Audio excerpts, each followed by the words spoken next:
Michelle, we're not seeing the links in the chat. They didn't show up as links. They should be at the very top of the chat. I wonder, can you only see the chat of things that yeah, when you were in? Malatesta is saying, I'm not seeing the links is the first thing in the chat. Okay. Yeah, so this is via, every time somebody jumps in, we don't see the chat back from. It's just a privacy thing in that Zoom. makes sense. That makes sense. That way we can. There we go. Yeah, we'll keep doing that. Keep sharing that. That sounds great. And I'm guessing you can't see the file either, or so in a few. I can see the PowerPoint. Yeah, there's a PowerPoint I put up there. It's that way if you need to leave or want to follow along some other way. And then I'm going to have everybody who isn't trying to show us something go ahead and stop your video. That way we can really focus on what we're trying to show. Awesome. If you do want to show something, or if you want to ask a question or whatever, feel free to start your video. And feel free to unmute and ask a question anytime. I'm totally good with that.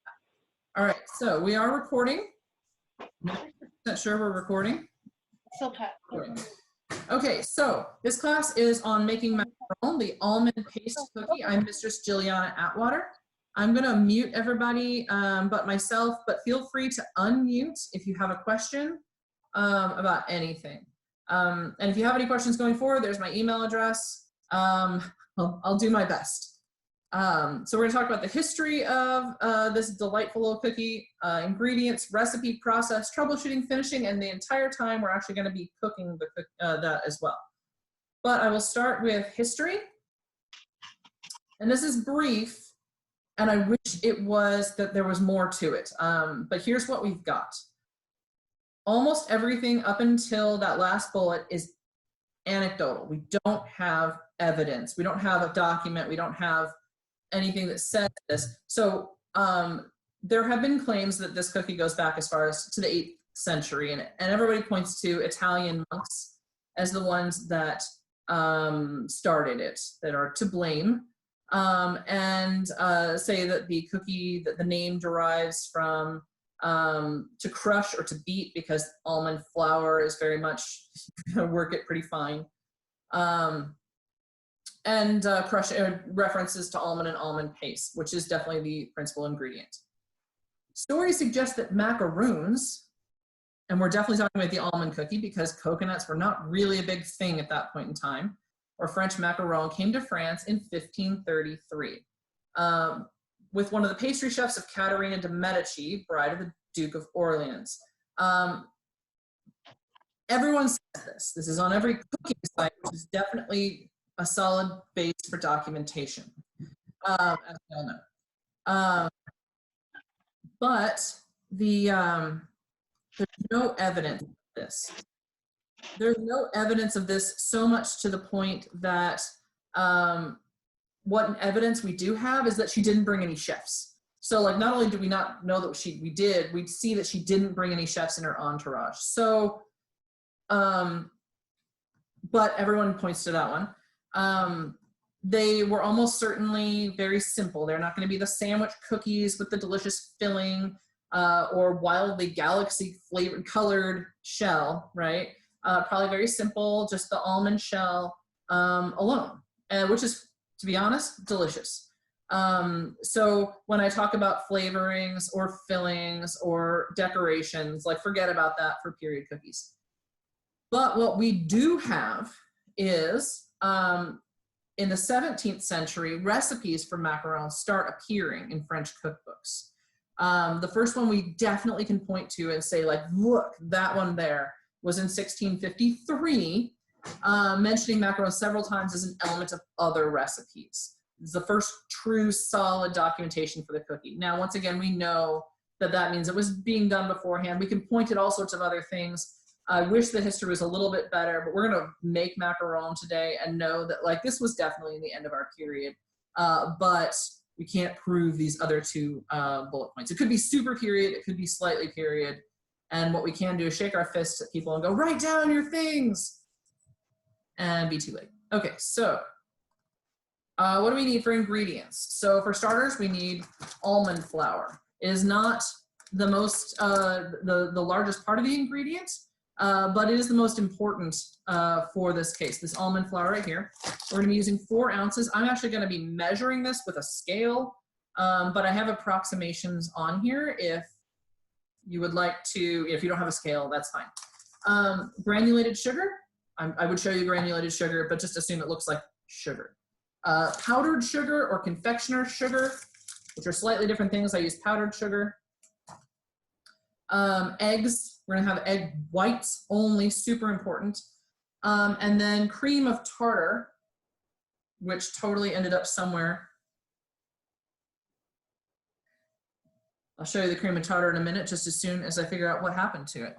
Don't make me cry, cream of tartar. Oh, here it is. I'm just hiding with the fruit extracts. So cream of tartar. This is the only thing we use this for in our entire house. And I'm going to, Malkin, I'm going to turn off your video, just unless, if you have something to show us, turn it back on, but that way people can see just the most important bits. But if you want to say something or show us something, turn it back on. Okay, that is everything you have to have. Optionally, you can have some food coloring gel, not food dye. Food dye is way too much liquid for your color. This is gel. This is going to come out in like bloopy drops, not liquid. So food coloring gel. You can have flavorings for your cookie shell. They can be wet, things like a fruit extract or a mint or you know, something like that. But you want something pretty concentrated. It could be dry ingredients, such as, for instance, espresso powder is one that I like using. Cocoa, we've talked about. Finely ground freeze-dried fruit, obviously super not period. And when I say freeze-dried, the freeze is important there, not just dried fruit, Braden, but freeze-dried fruit so it'll crumble into a powder. And then fillings. Example of fillings are like buttercream, ganache, lemon curd, jam, marshmallow fluff, Nutella, like whatever you want to use in there is all good. But if you have any questions about how to make buttercream or chocolate ganache, don't ask me because I just have my husband do it. That's not my thing. I do the cookies. So any questions about ingredients so far? We're actually going to measure these here in a minute.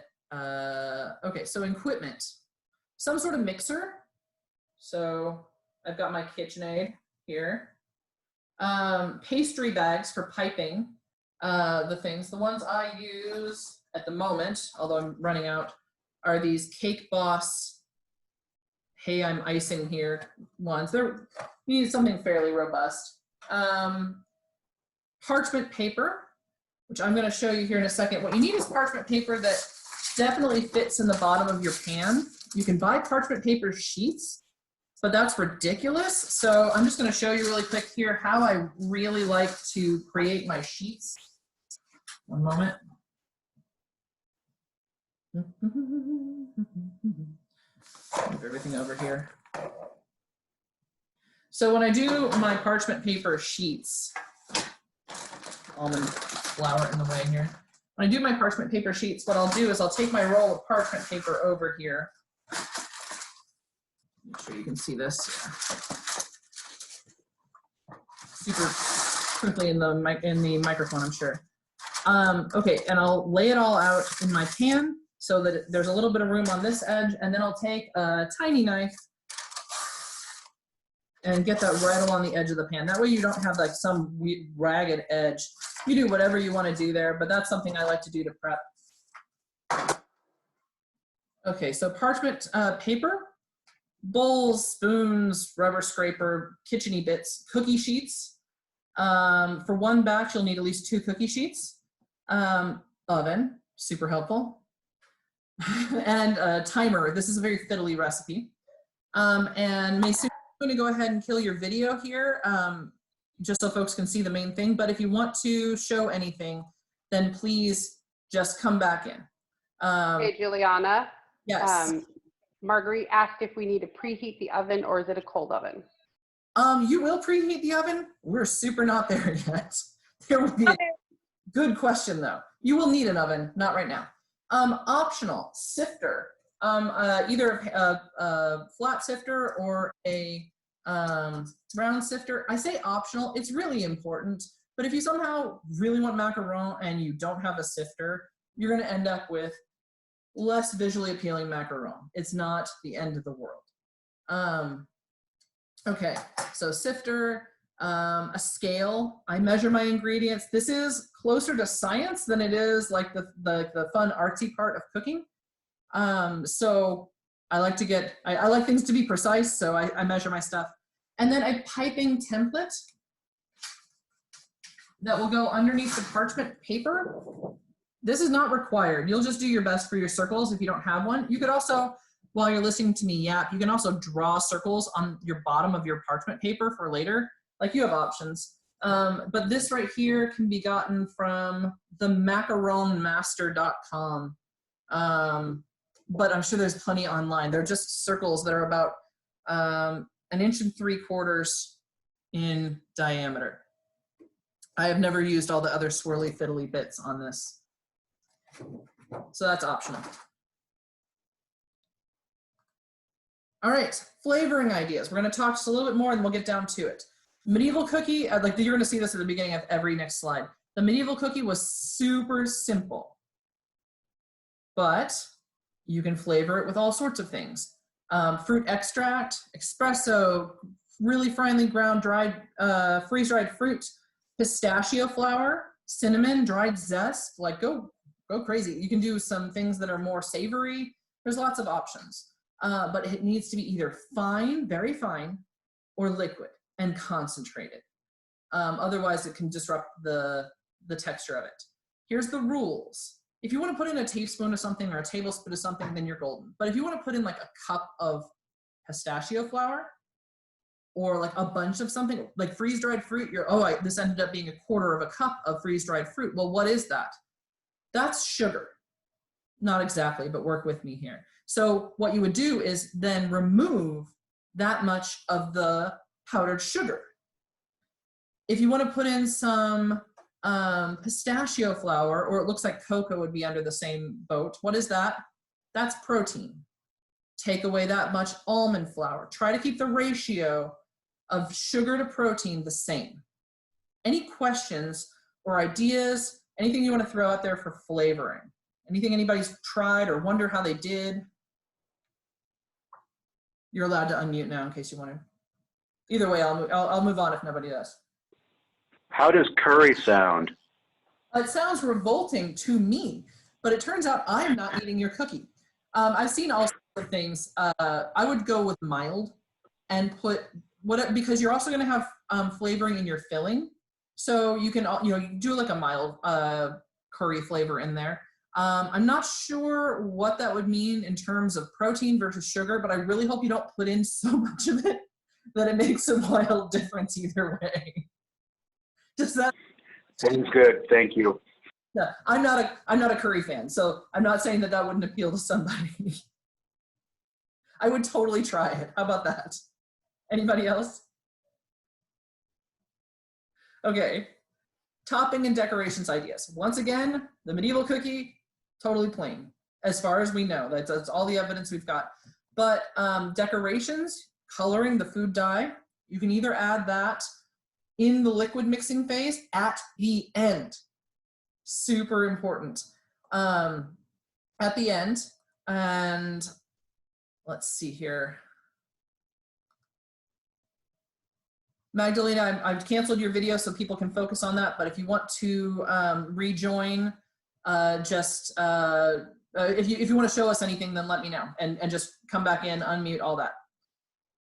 Okay, you can either do it at the very end of the mixing, of the liquid mixing phase, after stiff peaks, or you can actually add it to the piping bag before you put the dough in, and then just the outsides of your cookie will be decorated. Once the shell is piped, after it's whacked, we'll talk about that, but before it's dried, you can do other things like, oh, here's like a dried blueberry on top, or some Captain Crunch, or chocolate chips, or sprinkles, or whatever it is that you'd like to do. Okay, and filling ideas. The medieval cookie was not put into a sandwich, as far as we know, but it's delicious as a sandwich, so why wouldn't we? Examples for that: buttercream, which I don't know how to make, but Braden does. Chocolate ganache, same thing. Lemon curd, jam, marshmallow fluff. This is just repeat, but seriously, do whatever the heck you want. It sounds awesome. Any ideas for filling or questions on filling?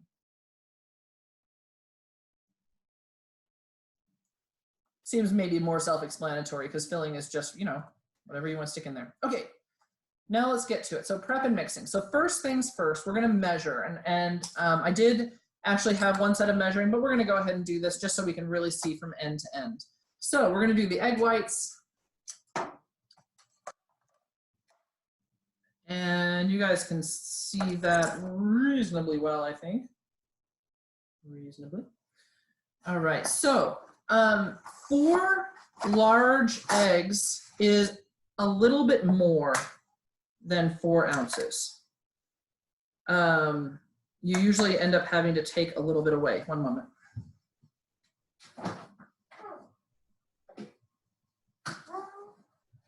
Get my container for the egg yolks from earlier. All right, so see if I can not embarrass myself doing this, right? There's all sorts of tools for straining egg whites, but I found each and every one of them super frustrating to use. Wow. So that's a yes on the embarrassing myself. The key is that you cannot leave any yolk in your egg whites. If this were to break, if so much as one little bit were to come out, then we cannot use what's in there. When you do your stiff peaks, you will not get stiff peaks if there is any oil or fat in your mixture, any whatsoever. Just having super. So that little opaque white bit, you don't want it to get in either. No, that's fine. That opaque white bit doesn't. Well, actually, no, you're right. You don't want that in there either. It should stay with the yolk. It should be pretty attached to the yolk. So you want just super clear egg white. We're at 2.15 ounces.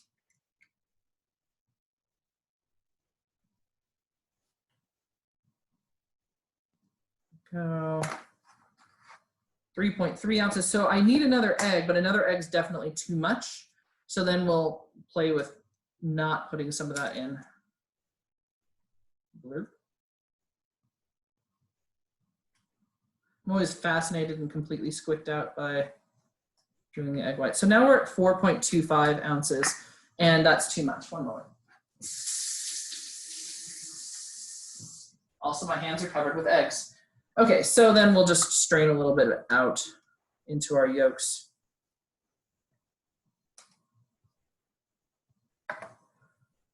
.05, which I'm usually good with, and if that's what I get, if I'm like within if I'm within 0.05, then it's not that filly. All right. So that's egg whites. Moment. All right, and the eggs can go away. I need a sous chef to like deal with the rest of my kitchen here. Okay. All right, so granulated sugar, the next easiest. It looks a lot like granulated sugar.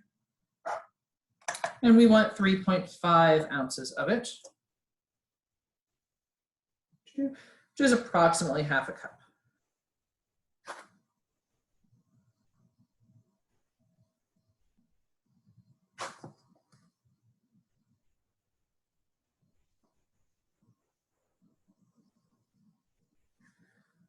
Probably good enough. All right, so there's that.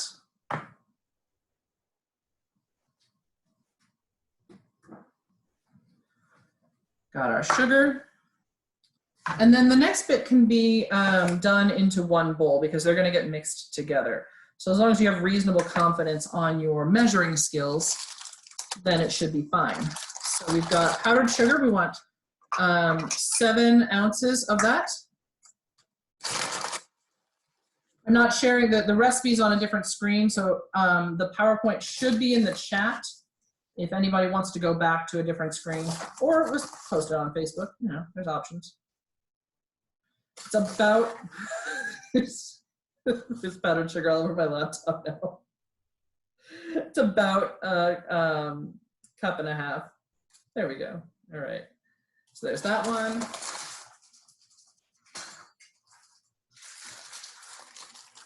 You just see this whenever I go back to work. Why is your laptop covered with food?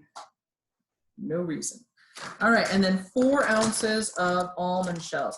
We're gonna just be doing the basic recipe here. I'm gonna use liquid flavoring, so nothing I need to add in the dry ingredients here.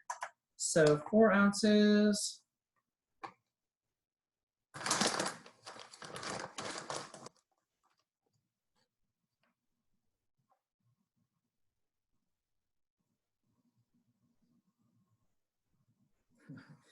All right. Really see this laptop. It's a work of art now. Okay, so that is our measuring. I can put the scale away. The chaos that is the cabinet behind me. All right, the next step is sifting. The next step is cleaning up the egg on the counter. So when I started learning how to make macaron, I was actually doing a lot of work as a consultant for Cliff Bar and got to see their mixing process. I'm not going to spoil any of their secrets. Their stuff's delicious, I'm sure. But I got pretty anal retentive about my cooking area and location and everything. Okay, so for sifting, let me just do a really quick little mix here. Some of the big chunks. Right.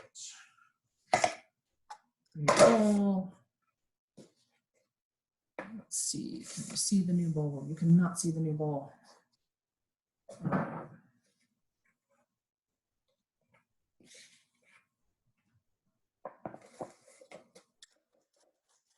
This is the really fascinating part. Actually, no, the fascinating part is waiting for the stiff peaks to form.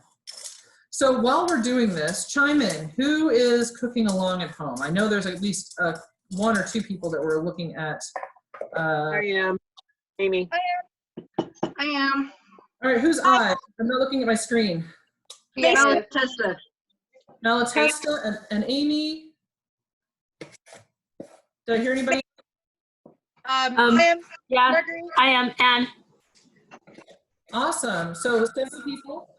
So So Maysoon, Rogue, Malatesta, Anne, Marguerite, Fiametta. Who else did I miss? So what are we sifting together? The almond flour and the powdered sugar? the almond flour. Oh yeah, you're right. Good call. The almond powder, the powdered sugar, and then any dry ingredients that you wanted to add. For instance, if I was doing my espresso mix, my chocolate espresso, I'd have the espresso powder in here. If I was adding freeze-dried fruit, I'd have that in here. But just those things, not the granulated sugar. In case you wondered whether you can sift egg whites, I don't know if you can, but I don't think it's a good idea. And not the cream of tartar. That is a different stage. Quick question: the larger bits out of the almond flour, are those not good to use at all, or can you put it aside for something else? Well, they're fine. They're just too coarse. They'll end up making like some. So these right here, I don't know if you guys can see that. No, you can't see that at all. There's some little bits in the end there, and those are just bits of the almond flour that really didn't pass the QA process. So do we need to like replace it with some finer, or? What I usually do is I'll use a spoon to kind of break up the bigger bits, because usually if you have lumps, those are just clumps that are just waiting to be broken up. If you have like tiny little bits, that's going to be almost certainly less than like a teaspoon worth. Probably not enough to affect anything. If you have like a bunch because the almond flour you got just was particularly not fine, I just move forward at this point in time and just realize you're probably gonna have some bumps in your cookie. That really fine, smooth shell may not be what you come back with, and that's okay. Because the important thing is that we want some cookies. Like, I did not have dessert tonight. I don't know about you guys. Okay, so this right here, we can set aside for later. We're gonna be dealing with our liquid ingredients. Okay, so the recipe I'm gonna do today first is a blueberry lemon macaron. So the lemon curd and the filling. So we can ignore that. But for the blueberry, you can see I lost the lid to this one. It's a blueberry extract. I used to do the freeze-dried fruit and crushing it, and you use like a mortar or pestle to crush it. And I cannot explain to you what sort of horrible pain in the tuchus that was. That like doubled the length of my prep, just crushing blueberries. So we're gonna be using this. We're using some food dye. Moment. All right, so next up is gonna be using my son's phone for this phone down here, and it's like time for bed, which is why it stopped apparently. Let me unlock it, give me a moment. Good times. It can't be time for bed. I still need you to work. All right, let's see. Give me a second here.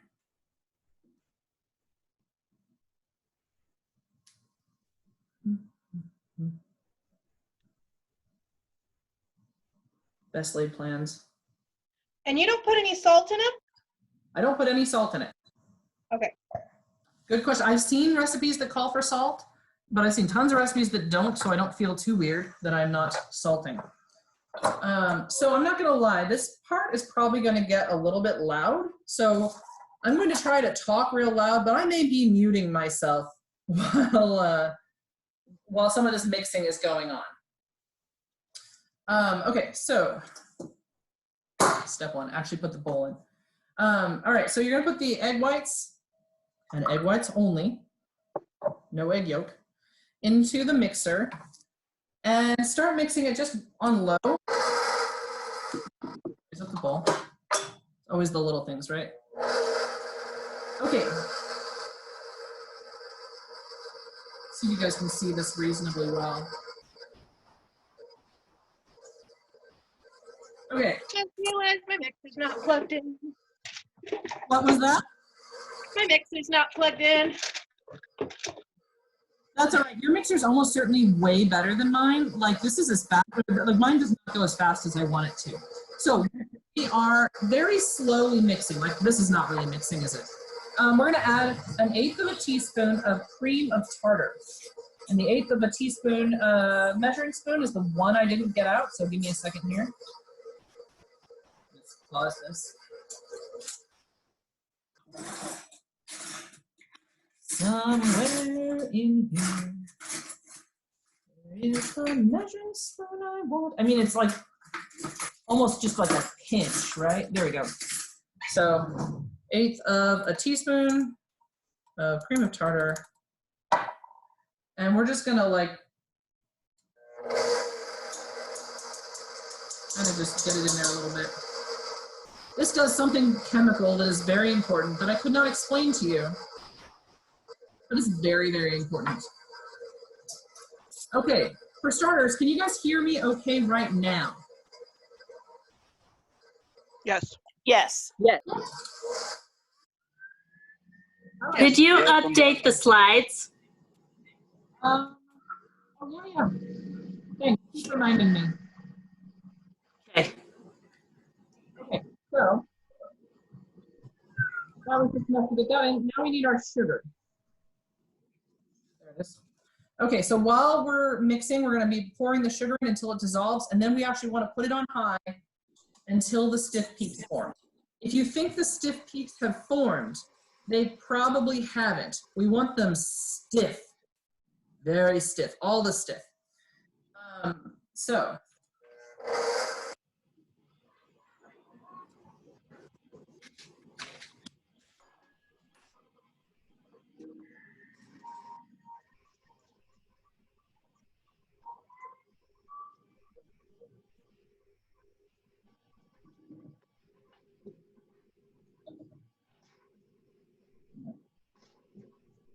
so now we're gonna put this on high. And we're gonna wait for a while. My mixer is not fast. So I'm gonna mute. But if anybody else wants to talk, go for it.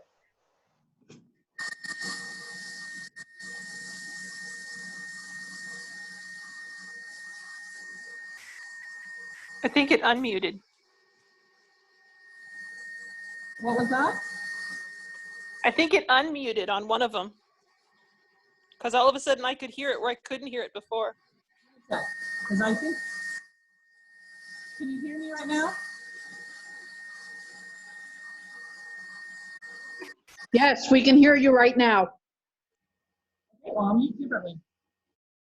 Yeah, there was kind of a whistling sound.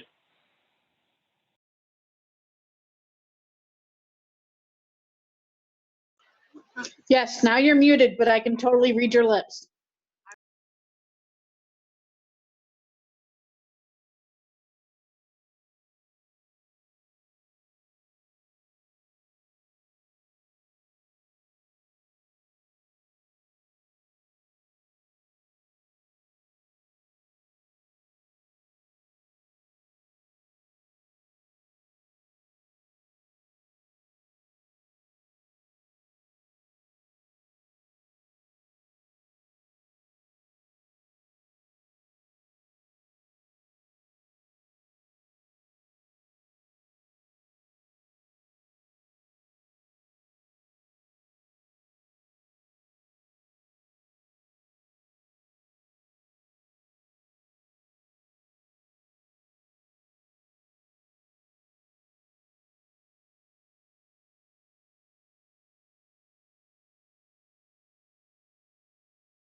Okay, can you guys hear me? Yes. Yeah. Just a little bit of a check-in. Is this stiff peaks? No, it sure isn't. So if I put this down, like this is gooey, slightly gooey. Yeah, no, super keep going. Just a little check-in. This is a good time to clean up from the previous mess that we all just made.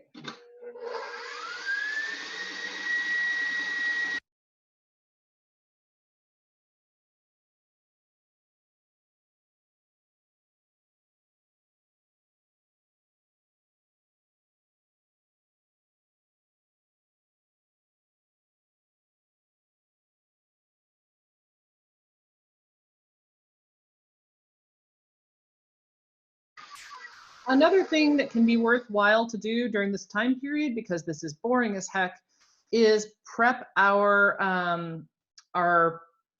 piping bags if we wanted to do any color in it, for instance. So I'll kind of show that. I'll talk a little bit through it when I really need to, but I realize it's loud when I'm doing that. So yeah, I'll show you what we're doing with that.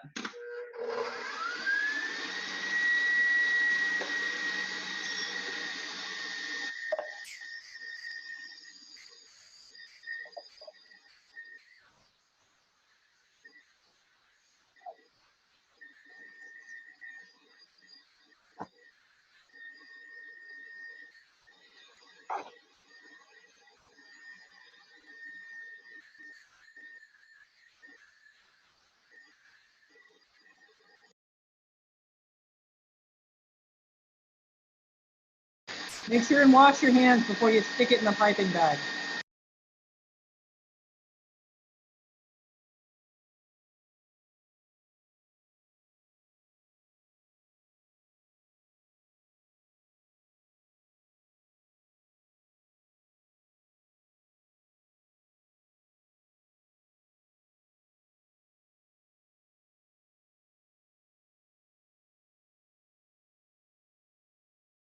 Hey, can I show you if this is stiff enough? Yeah, please. My video is disabled. Oh no, hold on, let me get to it. My apologies, manage participants. All right, was that Fia? Who was that? Marguerite, Yeah, Ashley. I'm the worst. It might be Eliza's name actually, because she had primary this morning. I see it, Ashley. Let's try it. Yes. You know, that's pretty stiff. I knew that everybody else's mixers were going to be like, mine is like gutless. That's beautiful. Can you show that closer? Yeah, that's stiff, ladies, super stiff. Hold on to that for just a moment. Do you want to add any coloring or liquid? I'm just flavor? doing cocoa. So Okay, so I've already sifted it in. perfect. Okay, My so there. This, by the way, we're getting closer, but not. We're getting closer here. So I'm going to do just a little bit more, but you can see we need 2 piping bags, and I'm going to be doing some liquid coloring in the bag, and I'm going to use some chopsticks to get it down where I want it to go. Hey, newbie question here. That stiff peaks thing, is that what's called a meringue? Yes, that's right. It is a meringue. Awesome. It's yeah. All right, we're gonna go just a little bit longer here.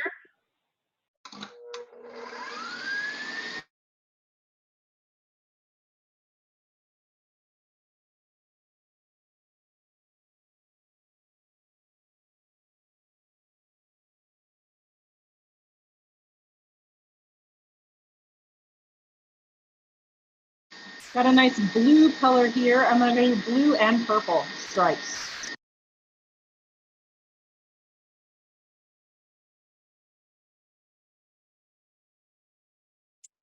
So if we are adding a liquid flavoring, this is the time when we would add it once we've got stiff peaks? Exactly, because your flavoring is almost certainly oil-based. If you add it before the stiff peaks, you will never get to the stiff peaks. And you can ask me how I know that, or you can just accept it. I will choose to just accept that. Thank you.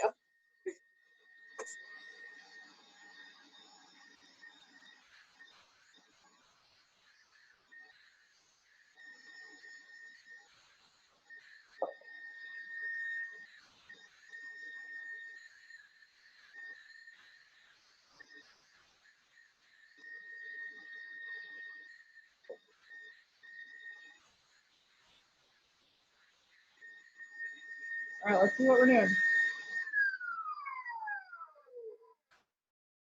I think we might be close. I'm not a fan of this mixer. Nope, still droopy peaks. Can you guys see the droopy? This is not stiff enough. It's still squiggly. Keep going. I will be adding, I like food dye. I think it makes it look super fun. Oh, I'm sorry. So that was still too limp, way too limp. In the end, I'm gonna add food dye to this and some dye to this because I love the patterns, and you'll see this later. But for the meantime, we're gonna keep mixing.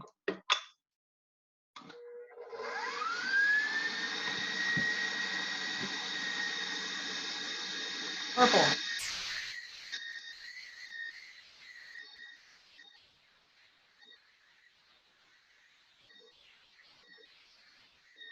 I may have used most of the purple.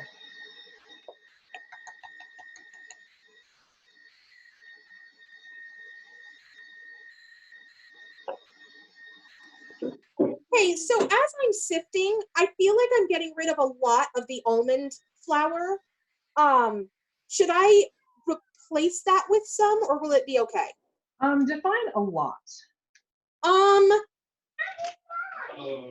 Probably like over a tablespoon total, honestly. You can always replace it if you're worried about that. That's fair. It may just be that yours is just not ground that fine, and that happens.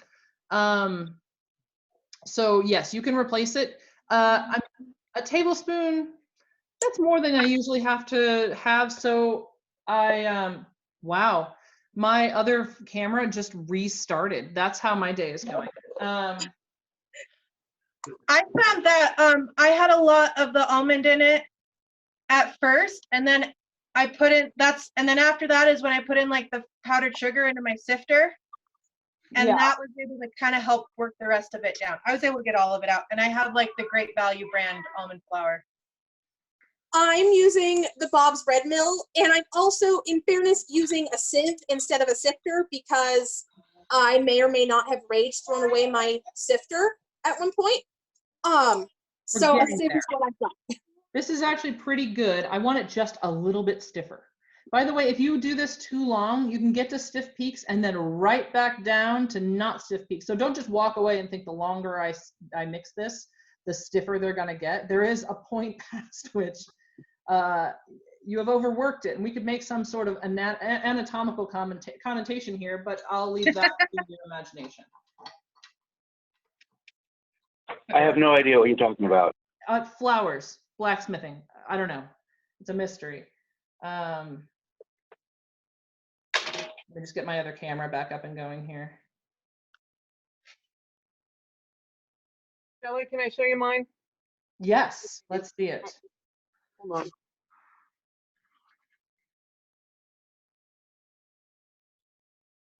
That looks beautiful.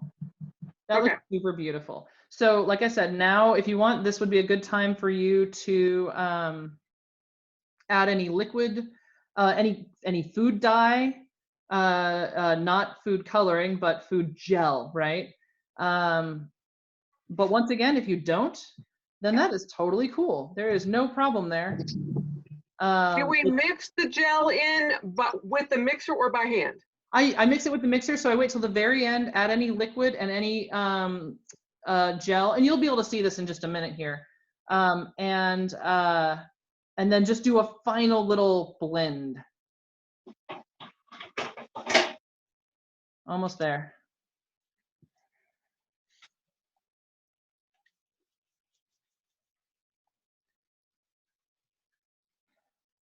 All right. Around. Okay, so this is my kitchen. So you can get this is a good time for a nice wide view. Got like a whole island here full of detritus and a thing of dirty dishes in case anybody's feeling like they need some reassurance about their own lives.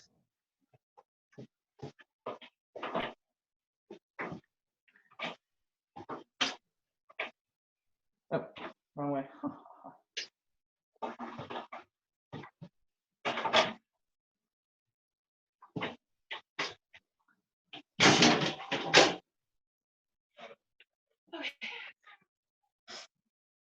All right, is this upside down? That's upside down. Oh, there we go, I figured it out. Okay, so I'm gonna go just a little bit longer.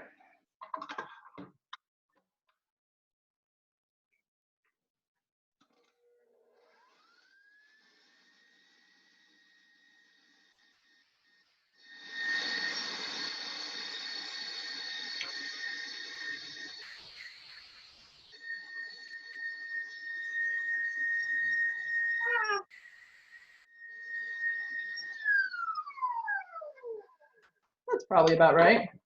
That looks kind of beautiful right there.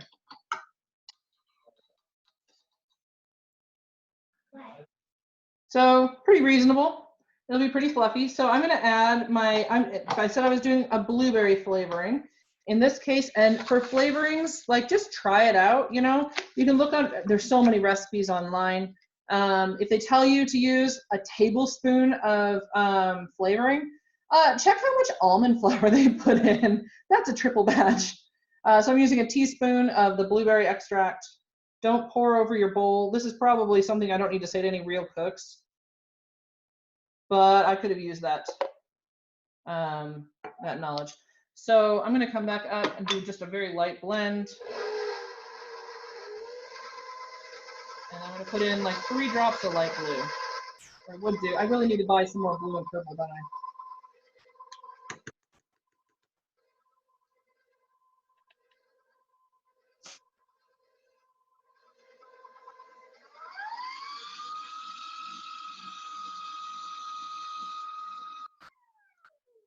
Whatever color you're going for, you need to make it darker in this mixture, because when you add the dry ingredients, it's going to wash it out. Unless those dry ingredients include things like cocoa or dried fruit, in which case they can actually enhance it. But this is good. I'm not too fussed about the color. All right, we are not ready for these guys yet, but what I did was I put some drops of dye in there, and then with a thin stick, which this works great, I pushed it down into the bag. So you can kind of see the inside of the bag there. has some stripes. So I'll set these aside. All right, so now you figure out how to use your mixer. Take it out. Let me going over here now. Okay, you definitely want to rinse this off now. Anything that has to do with eggs, the longer it sits, the more you'll wish you had rinsed it off earlier. So I'll be right back.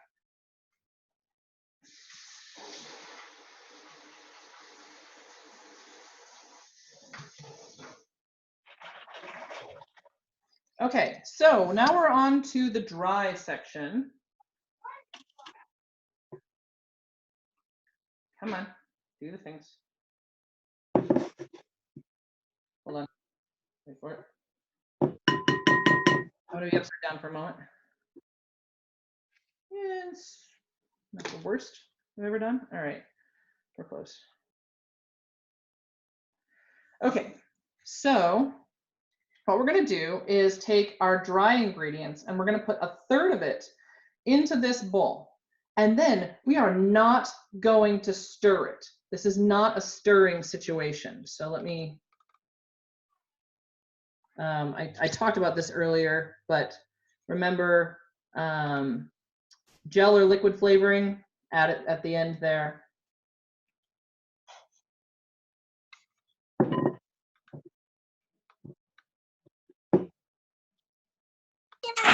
I'm sorry. I think that I missed a step. Were we supposed to put the granulated sugar in the eggs? Yes. Okay. Yeah.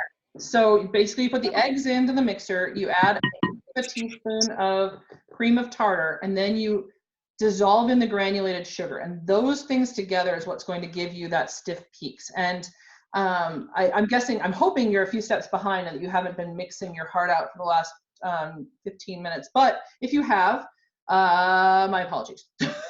So, but yeah, go ahead and dissolve that granulated sugar in. So that is this step 4. Once the sugar is dissolved, mix on high until the stiff peaks form. Okay, now we're going to work on the dry. So we're going to add 1/3 of the ingredients to the bowl, and then we are going to be folding.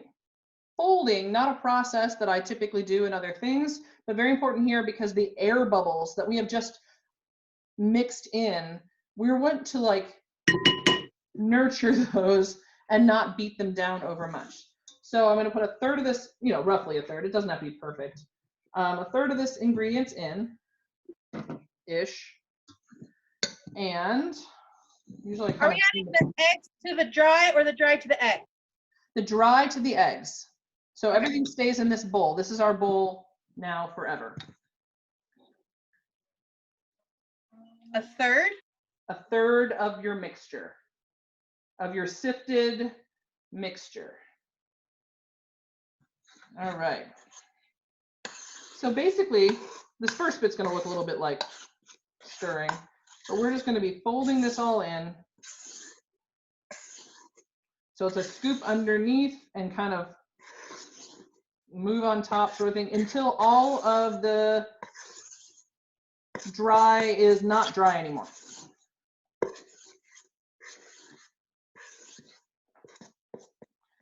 Every so often I kind of check underneath, see what's hiding under there.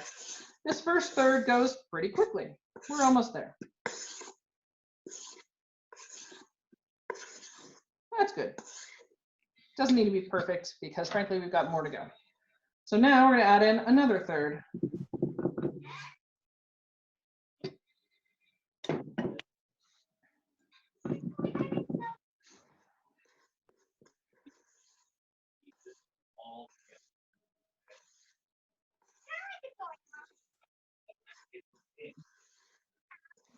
So once again, what you want is like a lump of dough at the bottom. We definitely don't want any on the sides here. A ball of delicious. In this case, a ball of bright blue delicious. That's all dissolved. Now we'll flump the rest of it in.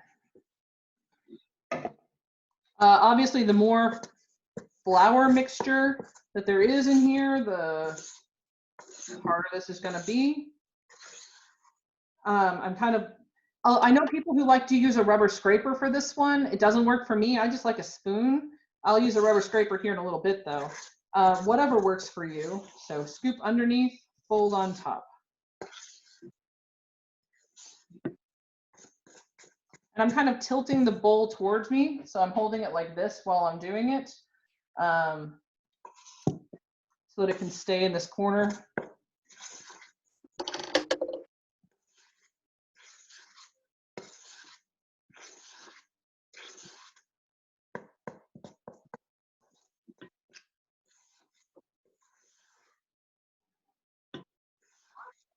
Getting there. Now we're almost ready. We're almost done mixing in the dry here, but this is not ready. What we actually need to do is we need to heat it down a little bit more. There's actually too many air bubbles right now. So what we want to do is keep folding it until it will sheet off of our spoon. And I will show you this, hopefully, right? Right now, I'll see if I can do this here. If I try to let this clump, it doesn't clump and then it just comes off like that in one big bloop. So let me do this a little bit closer here. So ready? This is how it doesn't go and then just bloop. We want it to flow off of our spoon like a ribbon. Like a, you know, fairly solid ribbon, not like a bunch of liquid. So we're going to keep going. We're taking out some of our carefully put in air bubbles by doing this.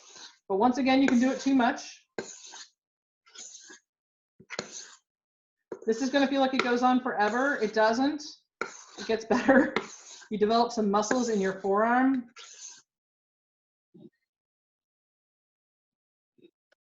Still not good enough. It just blurped down. It didn't ribbon off. I'm the worst at this PowerPoint. You guys need to keep me keeping you guys up to date here.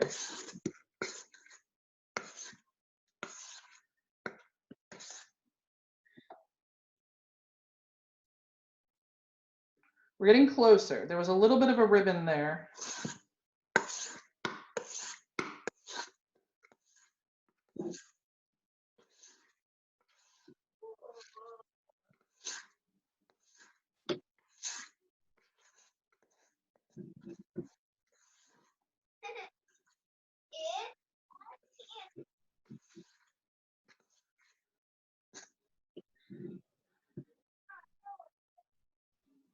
That was not bad.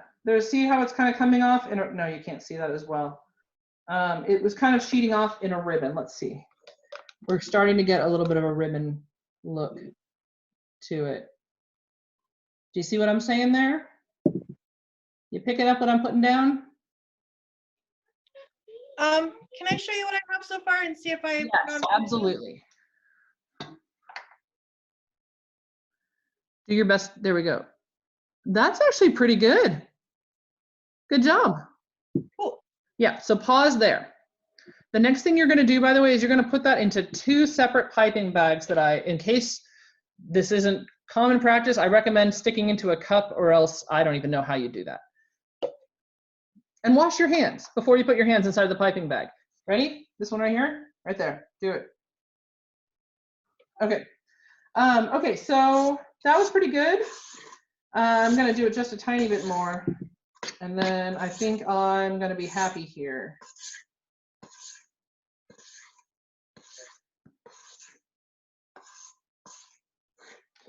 All right. Anybody else want to show me what they're doing? Or if you guys are, pretty far behind, that's totally fine. All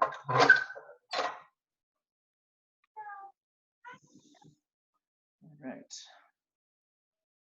Make sure everybody see what we're doing here. Nope. This is the most hands-on class I've ever done virtually. So I'm like super finicky with the camera angles. We'll see how well this goes. All right, so I'm going to try to pour in a way that the camera can see half of this into, and it doesn't have to be exactly half, but ish, half of this into this one bag here. You see that sheeting off? That's what we want. It's so pretty. Okay, that's about right. And here's where the usefulness of my beloved spoon ends, and I'm gonna need a rubber scraper for the rest of this.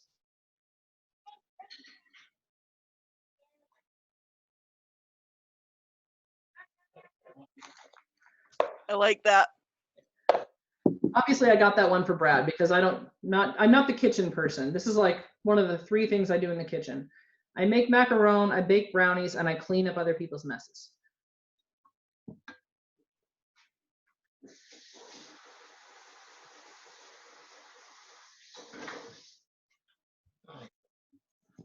All right.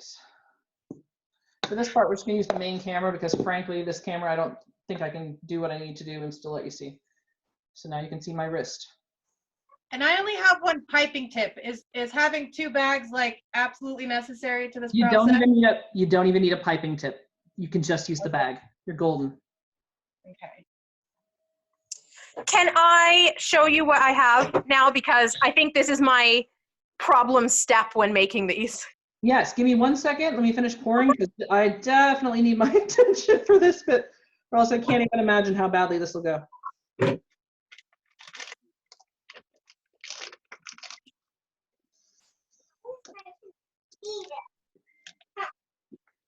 Okay, I'll pause for a moment. All right, show me what you got. Okay. Oh, I need you to re-enable my video. Yep. And who is I again? Andrea Balla. Yep, awesome. 1 moment.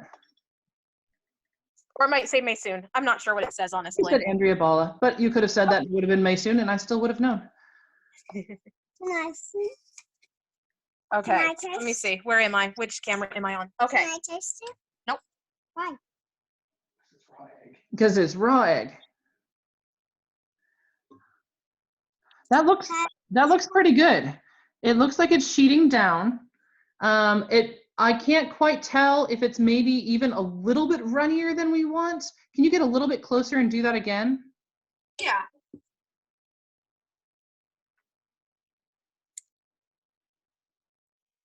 That's lovely. That should be wonderful. Okay, thank you. You're welcome. Okay, get the rest of this bit out. Hold on.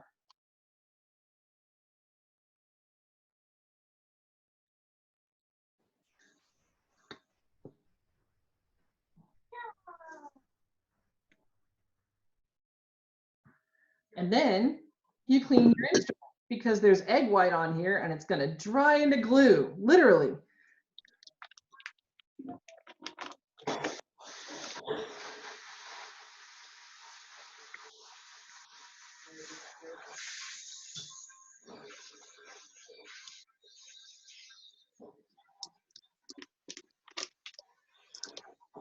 Yes, the guy who uses the kitchen more often appreciates this. Don't even talk to me about cleaning up. You're so fastidious, dude. You know, I'm told that there are some really great paintings that were done with tempura like that. Yes. Yes, you're right. And I don't want any of those on my KitchenAid. I know a lady in Calentier who does painting with egg tempura. She did an entire wall hanging with it. Oh yeah, for sure. Right on. And just to be clear, because I love both of these things, but one of them is more delicious than the other. It's egg tempura, and as opposed to, for instance, chicken tempura.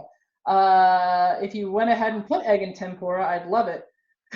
So, but yes, exactly. Although technically the whites, tempura is the yolks, the whites are glare. Also not something you want to have stuck to anything, and also used in painting. It's very good in gilding as a medium. Okay. Can you look at mine real quick? Yes, for sure. Maybe. Oh, there you are. Okay. Malatesta, yep, you're on. So it's Actually, you know what? I'm going to spotlight you for a moment, just so we can all kind of see here. Keep going. Give me one more. Lift it way up. I want to see it like off the bowl. That looks actually, you know, it's flowing really nicely, so nicely that it's hard to tell.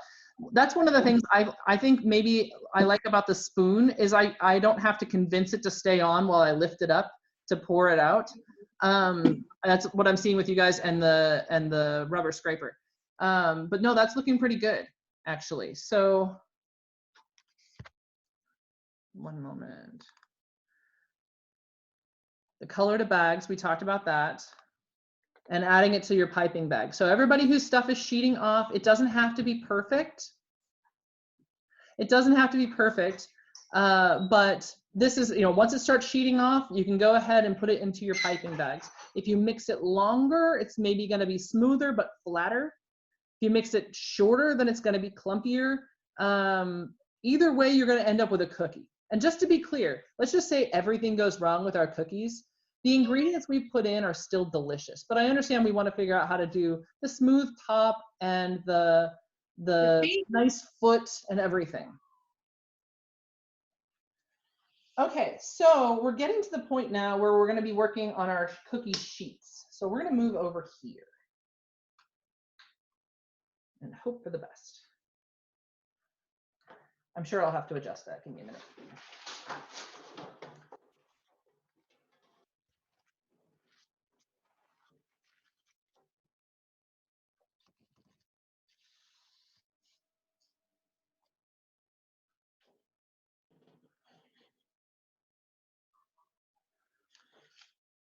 Okay, I'm going to try to stay so that my mouth is in view, but you really want to watch the hands here.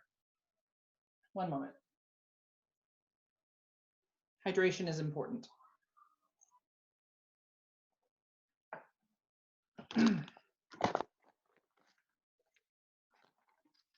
Okay, so we've got our dough. We've got our dough here into 2 separate piping bags. And if you had a gigundous piping bag, it's probably fine. But the size, this is about what I'm used to doing. So I put this back into 2 separate ones. You can see the lines of color down the sides. That's going to do some fun things. So what we're going to do is we're going to, this is probably obvious for people who actually do cake decorating, twist that up. We don't need a piping tip. I'm sure you can use just a regular piping tip, but the other thing you can do is just cut the tip off this bag. It's perfect. It's fine. Yes, what? What is that? It's for cookies. Do you want a cookie? Well, then be patient. Well. Okay, so what we're gonna do here, and I'm not sure if you can see it yet. It's Fia. Really quickly, can I show you mine? I was behind. My poor little stand mixer is having a hard time catching up. No, I should have paused and let more people catch up. Okay, what do we got? Can you see me? Yeah. Oh, I could only see Malatesta's name. Like it just said Malatesta. It's really. Keep going. Keep full. Okay, wait, hold on.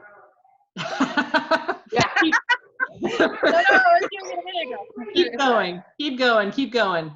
You're gonna be mixing for a while. This is the part where it feels like forever. I swear it's not. Okay. I empathize with the feeling. I was just like, I was so far behind with getting the peaks in, so I was like, don't even worry about it. Like we'll have time. There's gonna be so much time, and you guys down in Utah are gonna catch up on me. You know why?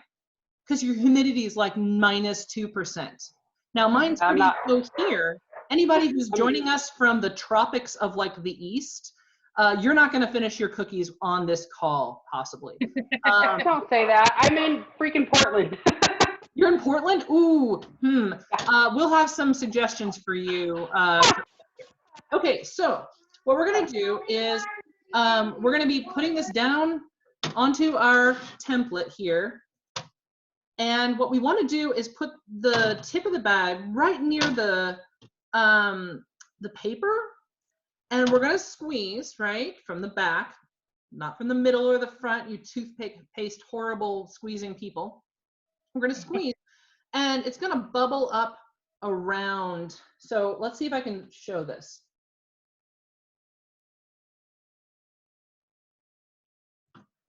And you stop when it hits the edge? I stop when it hits the edge, and then I give it a little swirl to kind of finish it off, so it's a little bit more round and not like a Hershey's Kiss. Mine are a bit tall. Do they flatten out? They will flatten out some. It depends on if you got to that sheeting point, which you certainly did. So yours should be fine. They will flatten out a bit. Mine are actually a little bit thinner than I want. See how this flattened out quite a lot compared to the size of this? I may have mixed mine over long. We'll see. Or maybe I didn't wait for stiff enough peaks. There's a lot going on here. But either way, you're going to end up with a good cookie, and this will not affect your foot. Is that okay? So I keep, after every cookie, I do a little swirl, and then I turn the bag just slightly so there's no slack in my bag. So the twist on the top of the bag is going to get twistier. Just a minute. I know you want to help me, baby, but I can barely do this myself. My kids want to help all the time too. They'll be able to help for sure on the filling for sure. Yeah. Okay, I'm gonna point. Okay, can I recheck for a minute? So maybe you can can recheck, Shelly. What's that? Can I recheck it's Fia? Oh yeah, give me 1 second. Let me finish this cookie. You're fine. Okay, go for it. I feel like we're doing much better here. You are. That looks really nice. Stir it like another 20 times and you'll be golden. At least it's now falling off and not like going clump. Solid start right there. Yes. Very pretty. You're all eating these stupid cookies. I don't care what they look like. You hear me? Every single one of them. Exactly. So true. So remember, when you cut the tip off, if you guys are at that point, you want it to end up being about maybe 1/3 of an inch across, like, of the bag open. That's what I typically go for. 1/3 of an inch to 1/2 an inch.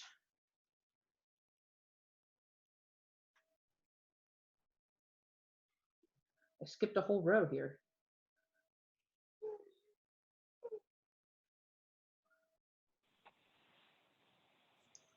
Not sure if it came through on the recording, but the primary video paused for a minute there.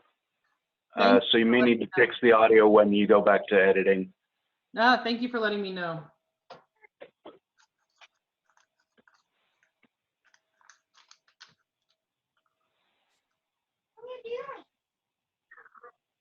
Magic, cooking magic.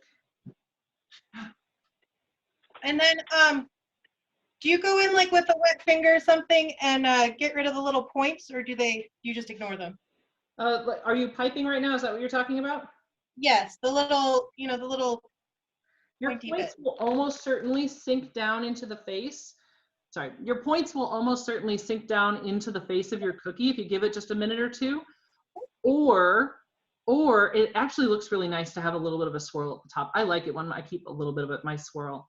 Okay. Either way is fine.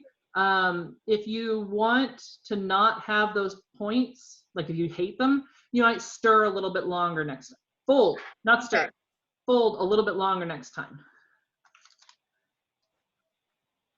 Cool. I'm not sure that I used half of my batter, but I have filled up a cookie sheet. That happens. For one thing, your batter may not be half and half in terms of which got into what container. So that's one thing I noticed. Two, sometimes I do need like almost 2 1/4 cookie sheets. Okay. Kelly, how much are these going to spread while they bake? While they bake, not at all. They should go up.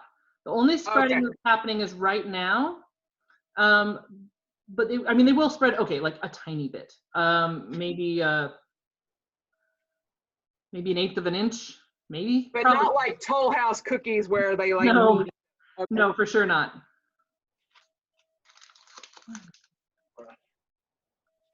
Sorry, my oven takes a while. Should I start preheating it? Nope. Nope, you've got time. There's going to be a whole section of this call where we're sitting around staring at each other.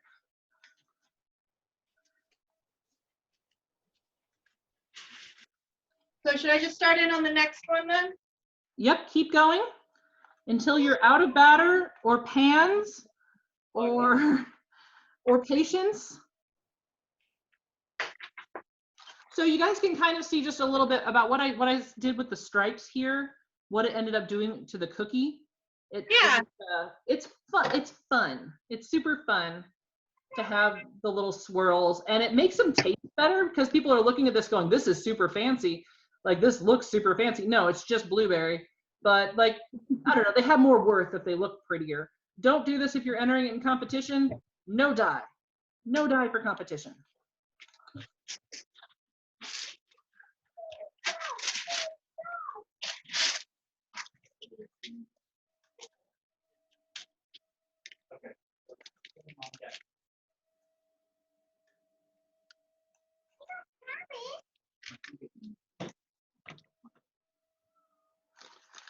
Okay, so I'm gonna throw this away. Actually, I'll just stick it right here. I have another pan to do, but I'm gonna pause here for a second and show you what to do at the end of a pan. Now, if you're immediately on the next pan, finish that pan. You don't want these to sit that long until doing the next step. So I'm gonna show you the next step real quick because it's important. And this you wanna do when it's wet. This last bit, number 10. All right, there are little air bubbles in this still, and some of them are big enough to really affect what your end result is going to be. One moment. And I'm not muting this, by the way. This is going to be loud, and I want you to understand how loud I'm talking about here. So first, take the template out from underneath your thing, carefully, so carefully.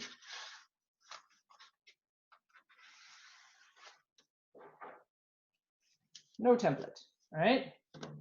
Now put this onto a hard surface. Work with me here. Nice flat surface, your table, something that can take a little bit of oomph. Like, you don't want this on a folding table because you're gonna beat the crap out of this against your table. 5 or 6 times, I want you to pick it up and whack it down. All right, so let's see if we can get this comes across here.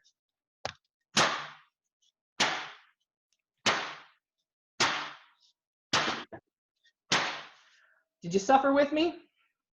All right, here's what I want you to see. There's little pock marks. I don't know how well this is going to come across. There's little pock marks on the face of this.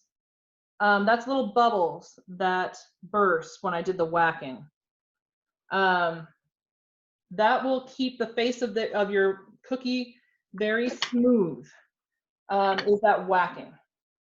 Now, I could do the last 2 on here. There's 2 empty spots. I'm going to skip it for right now because I want you to see the next step, which is putting it over to dry. So what you need is a spot that you'll be able to just put the cookie out of the way, away from helpers. And your helpers could be kids, could be dogs, could be nephews with a frickin' basketball, like whatever your helper is, keep them away from your cookies. And this is gonna dry for a while. Here for us, 20 minutes is a pretty good amount for me. I'm sure you can over dry it, like 2 days is probably too long. But you want the top of it to be super duper not sticky. Like if I were to touch this right now, it would just come away in my hand. In fact, like let's just give it a starting point for everybody. All right, this cookie, this little one here. If I touch this, that's super not dry. That's like the epitome of not dry.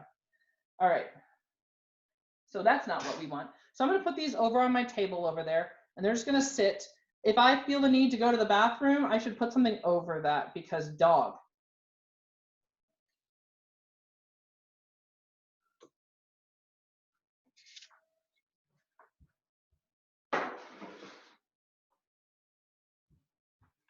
Okay, so before I start piping the next one, because once I cut the tip, it's hard to pause. How are we all doing? I know we got a lot of people following along at home. What stages are we in?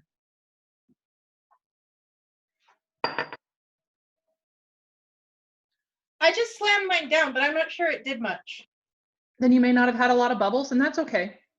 As long as you did it like where you're like, wow, sure hope I don't just break this cabinet right off, like, then you're good. Okay. Like with feeling, multiple times. So far, for those who are following along, or anybody who's just, anyone who's cooking or anything, are there any questions about what the heck we've done so far? Everything left is baking, is drying and baking. And so we're going to show this and go from there. I actually have another batch prepped. I may do it during this class or I may not. But if people want to see another process, if they want to see it again, I can do it again. I usually do 2 batches because I like variety. Variety is so good. Someone, thinking Ashley, asked about doing double batch. Was that you? Did I get that right? Yeah. Yeah, all right. Asked about doing a double batch.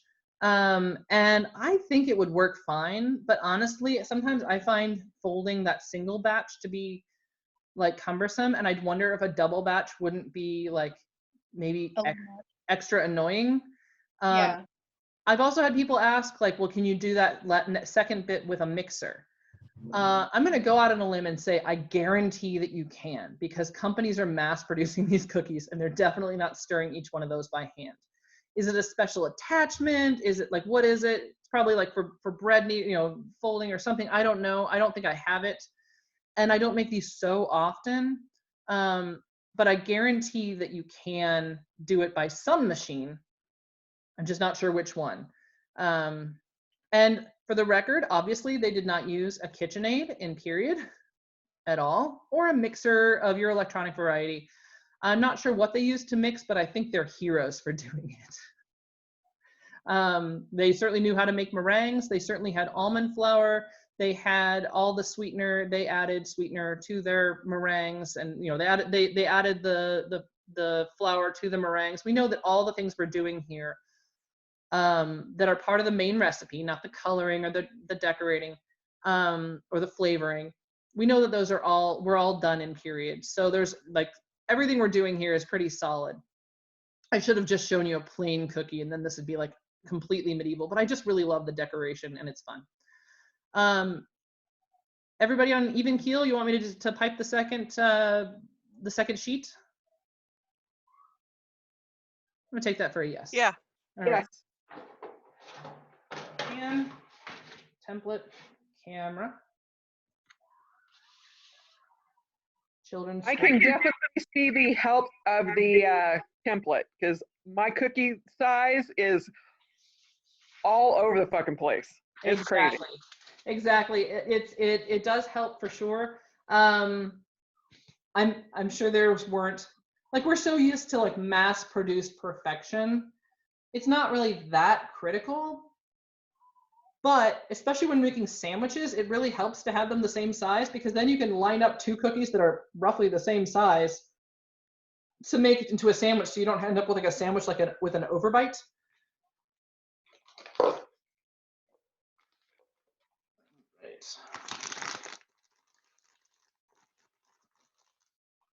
I'm sure that if I did this, I'd forget to put the parchment on top of the template, and I'd put my cookie directly on there. Do not bake your template. I cannot stress this hard enough. I have not done that, but I can only imagine. I put enough accidentally plastic things into the oven that I can just say, no, it's not finished. Go fly, be free.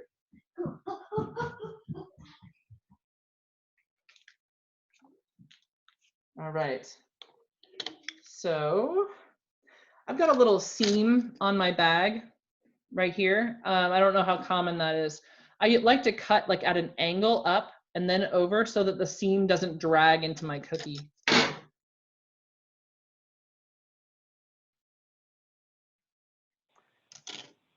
Good tips, thank you.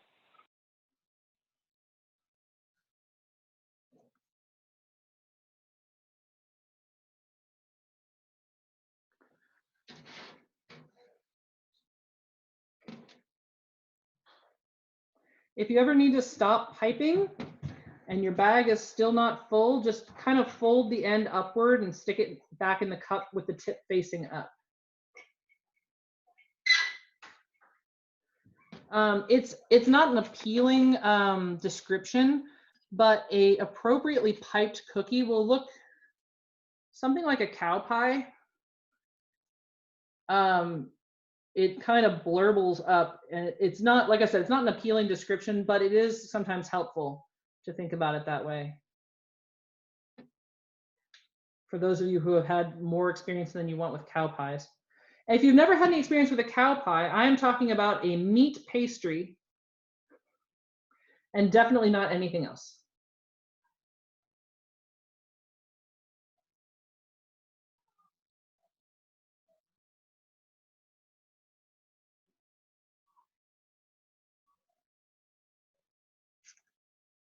A little swirl at the top, especially when you're doing color, it kind of helps. But it also, like I said, it helps keep it from looking like a Hershey's Kiss. Otherwise, you just end up with that. See, like, I don't know if you saw, but there's like a little tip there. It comes straight up. You can't quite see. It comes straight up there. And here, I'll do it on this one. Oh, that too. Oh, still. So if I were to pipe this and go straight up, it's just like a little volcano in the middle of the island. Whereas if you do this little thing here, then you don't get that same tip on the. It gets sort of marbled. See that? Yeah. I know you're piping. Those are way pretty, Fia. Thank you. Let me see, hold on. Oh, pretty. Those are nice. Those look great. All right, Amy, Yes. you have to share too. Come on, Amy. Oh, Lord. Ha ha ha. You don't have to share, but we'd love to see. Oh, no, it's all right. Hold on. I can get this with my laptop. I believe. Hey, Amy. Oh, those are great. Maysoon sent me a printable template that I just put like parchment over and used a marker and drew all my circles. So I can send you that if you want it. Oh, yeah, that'd be great. We got one of those, and then instead what we did was we laminated it for use forever. Ah, yes, I do have a laminator. I am a scrapbooking girl. I am. Andrea, I like your sprinkles. Yeah, those jimmies look great. They're coconut, and I'm gonna fill them with a chocolate buttercream. So nice. Sprinkles are from the devil, I would like you all to know. Because they're so good you can't pass them up, or because they have offended you in a previous life? Because they look like little wax rat turds. Okay, that's fair. What about colored sprinkles? Do those have such a reaction as well? Yes, the only ones that I can abide are the little like tiny gumball ones that look like little pellets. Or they're perfectly round. The oblong ones I just can't. It's the shape. You do know that the metallic ones are robot turds, right? Oh, that's cool. I like that idea. Sorry if I'm making anybody dizzy here. How long do these last? Not that I have any amount of knowledge thinking that these are going to make it to tomorrow at any point. So I usually, if they're not going to be eaten like pretty quick, I keep them in the fridge. They will freeze, by the way, so you can make them beforehand, but they're not as good as fresh. So in the fridge, I like to keep them within like 4 days or so, just because I feel like after that, they kind of are just a little bit gummier than I like. And I'm like, why even bother? Just eat them all now. And also, I've never had any go past 4 days.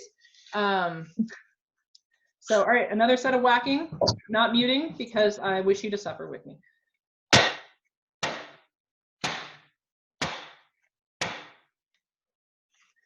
All right, so I'll show you a couple, I got a couple distinct pock marks here. Let's see if I can find them again. Like right, I'm not sure if I can really make you see them. Hold on, I'm pointing to the wrong one. Where are we?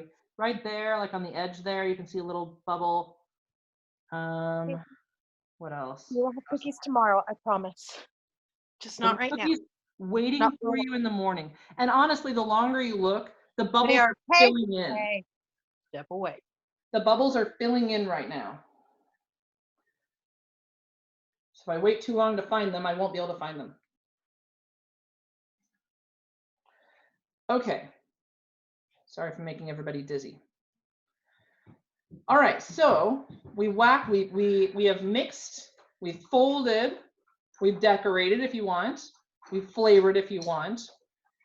We have put into piping bags and we have piped them. We have whacked them hard. I had somebody say that they had more than a single sheet worth, and that's fine. Depending on a ton of different factors, I have mine make up to slightly less than 2 sheets, up to about 1.25 sheets worth. Some of it has to do with how stiff you got your peaks. Some of it has to do with your ingredients. You've got good control over your sugar and your almond flour. What you don't have good control over is your eggs and the air in the room. Your eggs will behave differently if they are new versus old. My understanding is you want older eggs are actually maybe slightly better for this process. However, good luck finding them unless you aged them yourself. Farm fresh eggs are really fresh. The eggs in the store are actually pretty darn fresh as well. I don't really care about the eggs that much. I find I have reasonable success no matter what. But what I do like to do is separate my eggs. Hold on, wait for it. We have a special guest star of Her Excellency handing me a dubis, including a spud. Hold on, wait for it. There you go. Hello, Your Excellency. Because you don't like beer. Guess what it's full of? Coke. It's full of Coke. Here, you're not helping. And more eggs. Now you know where our farm fresh eggs come from. Yes, she handed me a thing full of Coke. Oh, I thought it was the fun Coke. Over here, come over here. No, not the fun Coke. Oh, wait. Oh my God.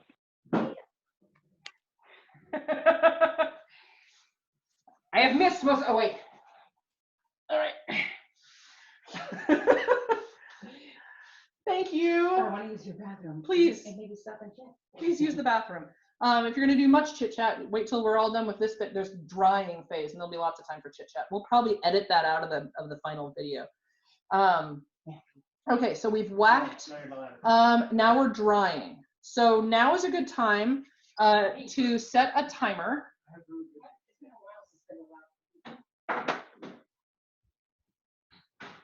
So let's set a timer for 20 minutes.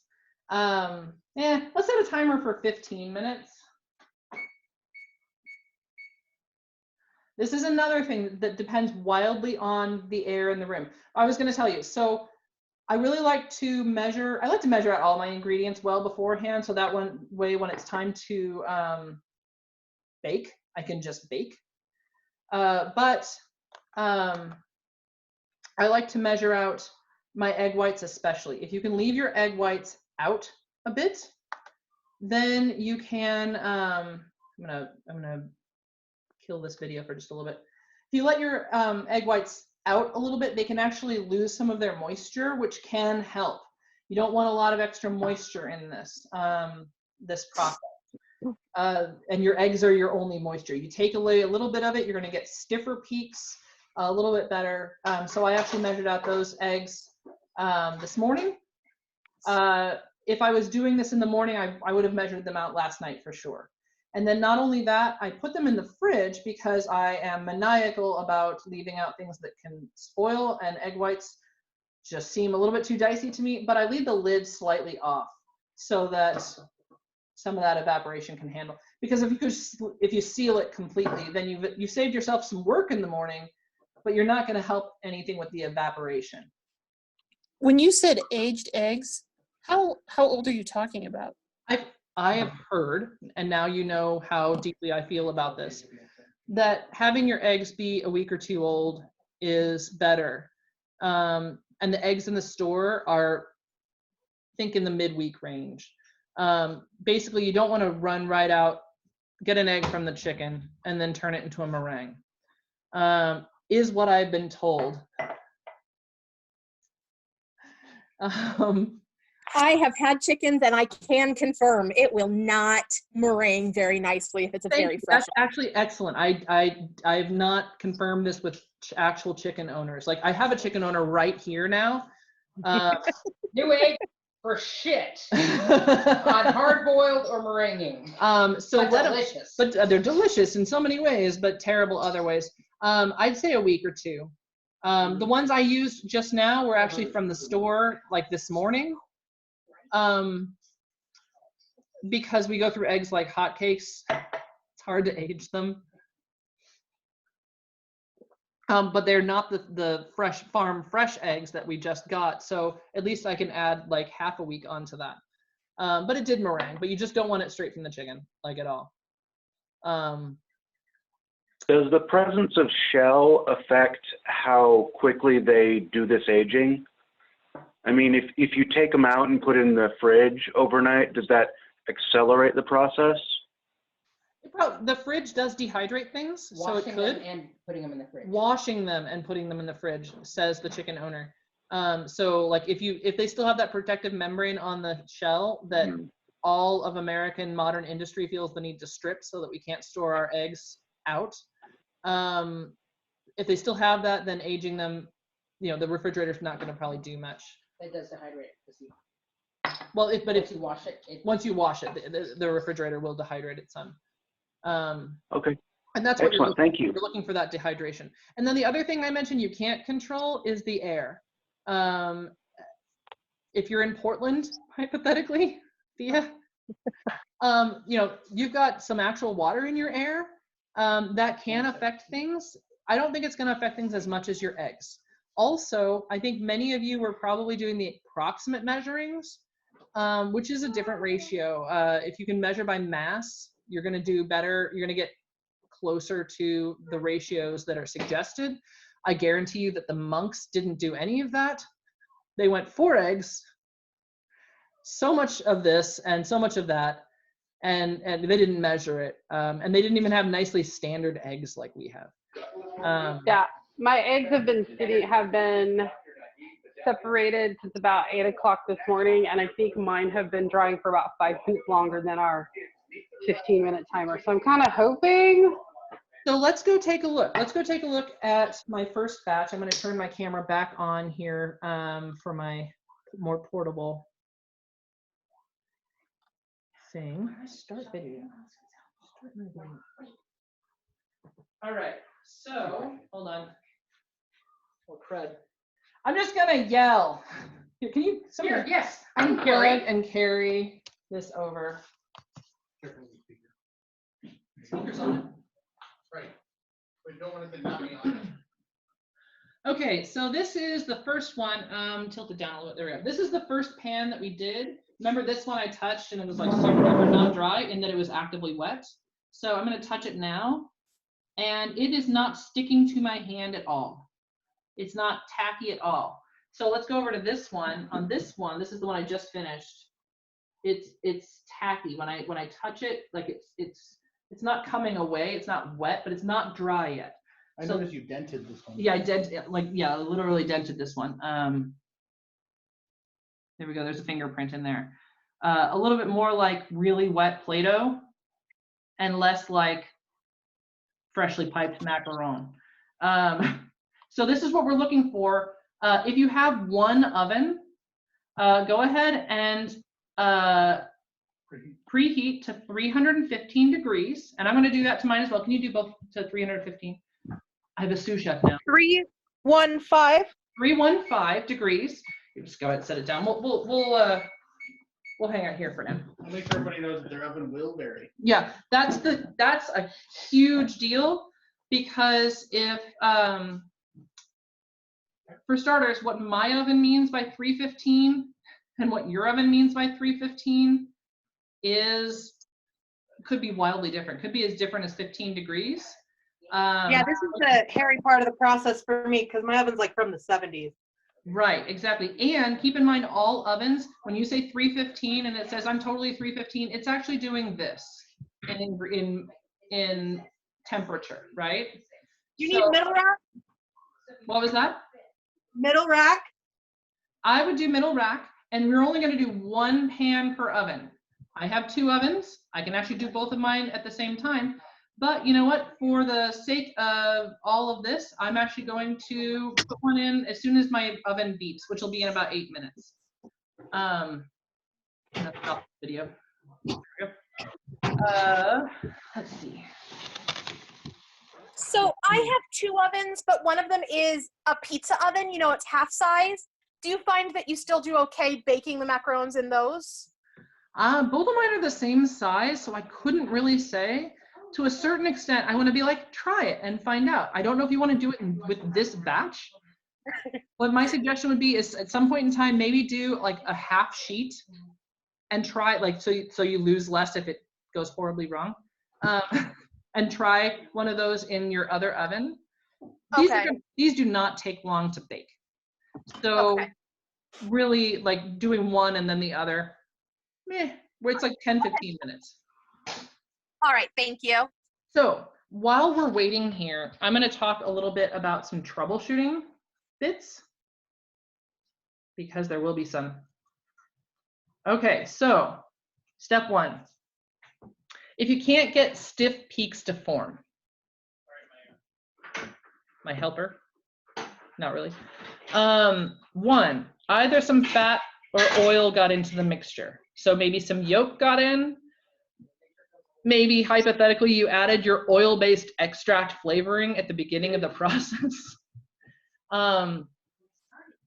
Or, I mean, there's a part you need a better mixer. You need to add the cream of tartar, by the way. That's actually super important. So if you didn't add one of your ingredients, that could be a troubleshooting technique as well.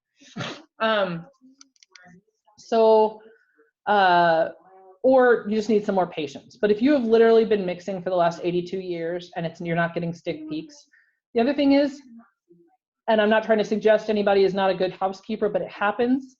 It's possible that your bowl or your mixer piece was not super clean, and maybe there was something left over from before. So try just cleaning the ever-living shnikes out of everything and trying again. No yolk, not even the littlest bit. All right, if the cookies are flat and spread, and I saw some of this here, so either you didn't whip them into stiff enough peaks, and this is my my sin most of the time. I get very much to, yeah, it's pretty good, which I bet I did today, honestly. Yeah, it's pretty good. I saw some of you guys out there with the like amazingly beautifully stiff peaks. Like mine kind of like went like this a little bit, and yours were like, no, I am super ready for action. Just checking, you guys are still out there, right? Because I'm just talking to myself. Yeah. Good. We're all good. Okay, so I'm over here, and now I don't have mix in front of me, so I don't snort into it when you make a joke. well, good. So the other one is if you could fold too much. And that's probably less often the case because frankly, we're all tired at that point. We're more likely to fold too little than too much. All right, this isn't something, this is after baking, but if the cookies crack or they have a small, really small foot, and a foot, we'll talk about in a little bit, what's gonna happen is when we put the cookies in the oven, and let me know before you put it in, like I'd like to put ours in, I'd like to put mine in before you, so you can see, because there's a done factor here. So don't put your cookies in yet, just be patient. Let me go in like a couple minutes before you. So if there's a small foot, what's gonna happen is when you put the cookie in the oven, the whole thing is going to rise up, and there'll be this like bit around the bottom it's called a foot. It's like the snail sticking out of the shell. It's just like this little thing like below this beautiful cookie, and it's perfect. That's what you want. If there's a little bit of a foot, or if the cookies crack on top, dry it longer. You know how I said mine were dry? I can wait another 10 minutes. I could probably wait 30 minutes, and I will not affect the cookie. The cookie will be just fine. Like I said, 2 days is probably too long. In between there's some gray area you can play in, but let them dry. If you're like, I wonder if it's dry, like, just leave it some more. Okay, if you have pock marks on the top of your cookies, either there's air bubbles in the piped dough, so you need to whack harder, If there's a big enough air bubble, by the way, that can also crack your cookie, because the moisture in that air expands and will crack the cookie. Or you could have just had not a very fine mixture, if there's lumps on top. Okay, if the cookies are too brown, and now here we get into the vagaries of your individual ovens. They were cooked too hot, or too long. So basically lower your temperature a little bit and then cook them. So now this is where you're monkeying with your oven. The cookies stick to the parchment paper at the end. When we're all done, these suckers should just pop off. It's beautiful. Like literally you can actually listen to it and they'll go like tink and then they're free. If that's not happening, if you're having to like scrape them off the parchment paper, hypothetically, that was a bad day. They're not done enough. So you're going to be finding a mixture in your own kitchen between too brown and not done enough. I guarantee you that everything we just did should get us to a good smooth surface with a nice foot. These two things are about your kitchen.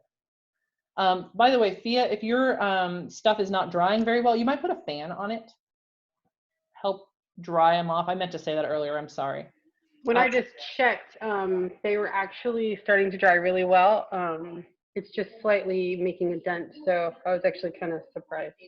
Good. That's, even in Portland, it's like the South that we're talking about. When the official instructions you find on the internet is like dry between 30 minutes and 2 hours. But is it like St. Louis? Yeah, it's like St. Yeah, and we don't actually live in Portland proper either. So we're a little bit higher elevation up around the mountain. So we're definitely not tons of humidity. The 2 hours, that's talking about people in Georgia, right? In which case, maybe turn on your air conditioning, get a fan going, get a dehumidifier going if this is really important to you and you want to churn them out. There's things you can do. But here, like it says 30 minutes to 2 hours, and I find 15 minutes is just fine. So, okay, I think, and then if you can't eat all your cookies, you might need some help from your friends. I bet we all have friends who can help. We're here for you. All right, I think that's the end. So we're gonna go back to the baking section. Okay, mine hasn't beeped yet. So how's everything going for you guys? I'm just chilling out on the couch while I'm waiting for him to dry. I just tested, I think the second one that I did, and they seem okay, so. Yeah, my second set is parchment easily. Does that mean like they should like lift off, or they should just lift off? Okay. They may already have come off. One moment.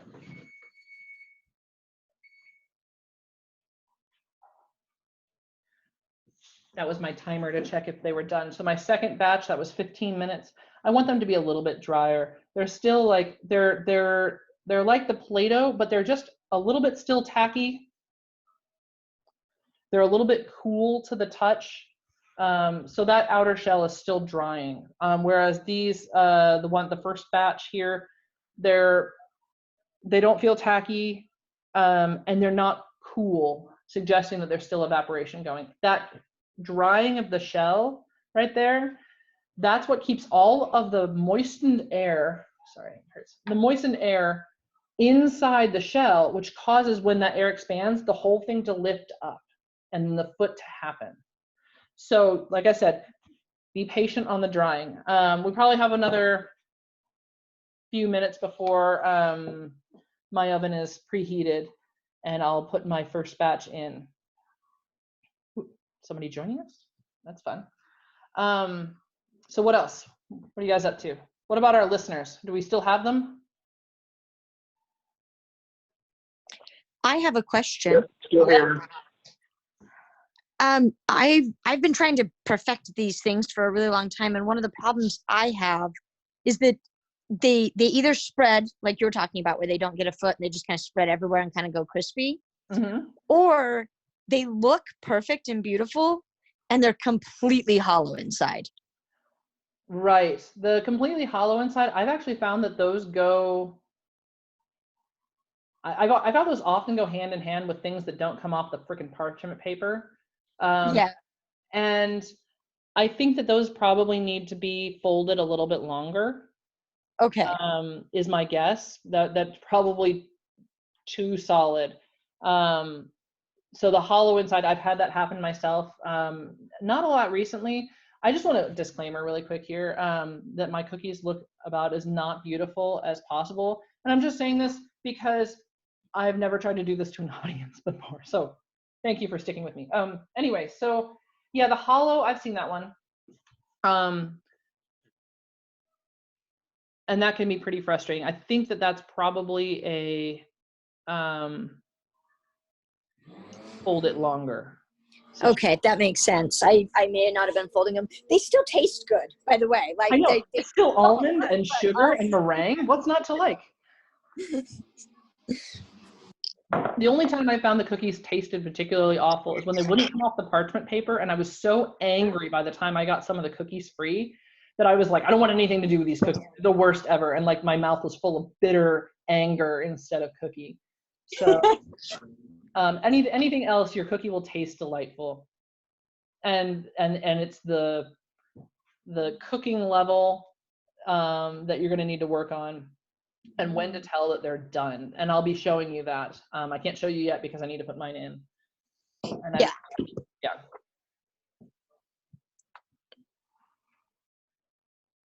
Hey guys, just because I'm sitting at my computer for the first time in forever, I went ahead and entered everybody's info in the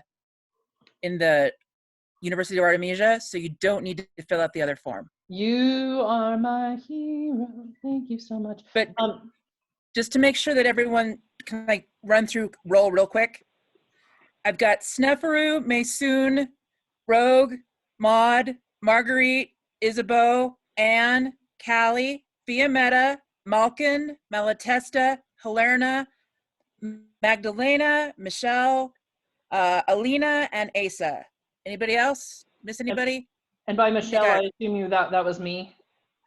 No, Michelle of Harris upon York. Like I haven't been paying attention because I'm just staring at my own video screen. So welcome everybody to my kitchen. Yeah, you got 17 people here. Good time. This is Isabeau. I've got Rachel Klein-Mueller here with me also. Perfect. Okay, I will add her in then. So Rachel Klein-Mueller, is that legal or? That's her SCA. Miller is her last name. Perfect. Thank Either you. way, Rachel.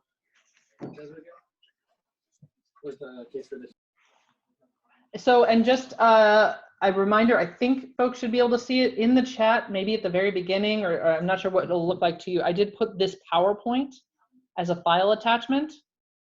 Let me know if you can't see it. I'm happy to add it again. But like, this is, I think, pretty succinct. Yeah, that has disappeared, I believe. Okay, well, this is a great time to add it. It is. Like, and see all of the chatting that I've been missing. Also, my cookies seem to be totally dry now because when I touch them, they're not even really denting anymore. So, woohoo. Hold on one moment. Are they still chill to the touch at all? I mean, they're not cold. Oh, I keep trying to send a message just straight to Wendy Rearson. Let's see here. Let's try that. Oh, there we go. Okay, so let me know if you can see that file. Yes, I can. This is Rogue. Yep. See, I realize that we're like almost 2 hours in, and this is probably going to go a little bit long, and my apologies. I assume that people who were trying to get in, like, were you able to help with that? I apologize, I didn't see that. Hopefully everybody made it. Hopefully everyone who wanted to get in is in. Give me one moment.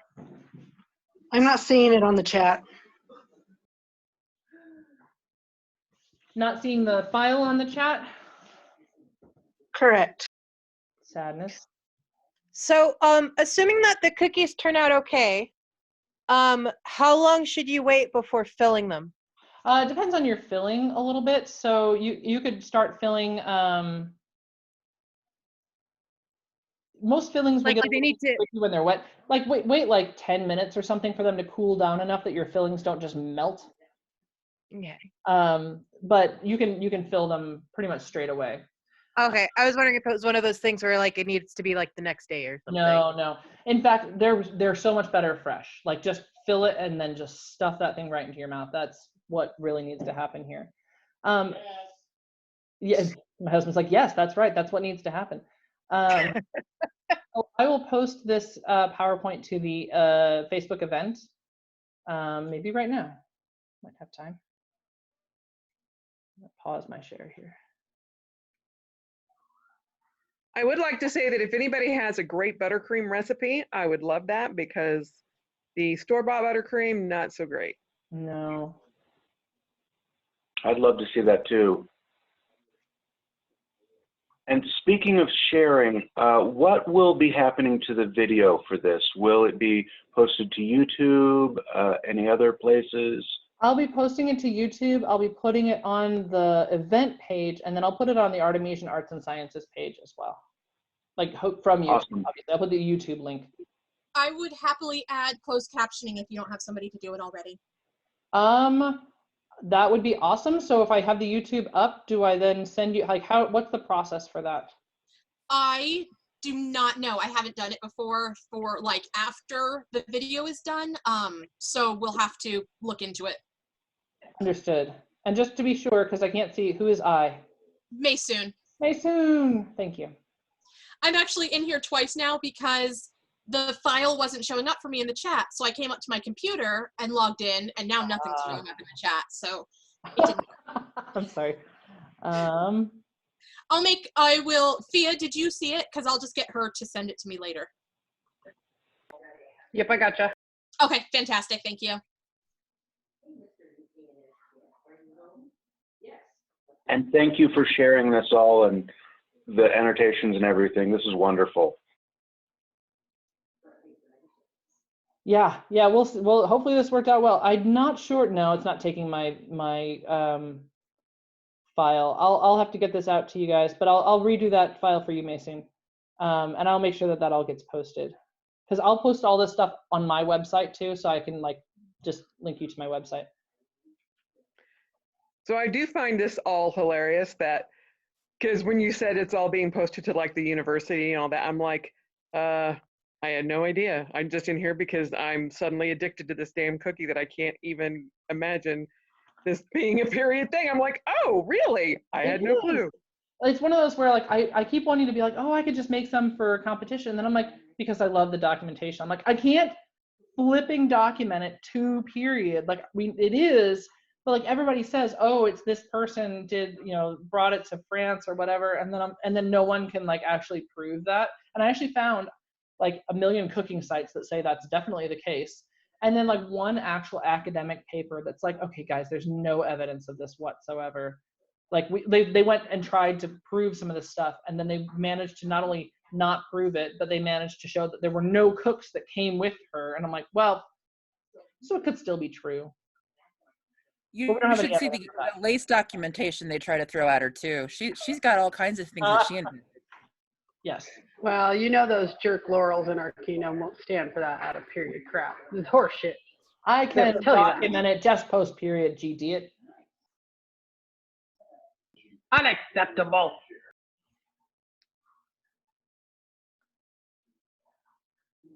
All right. How long is this oven taking?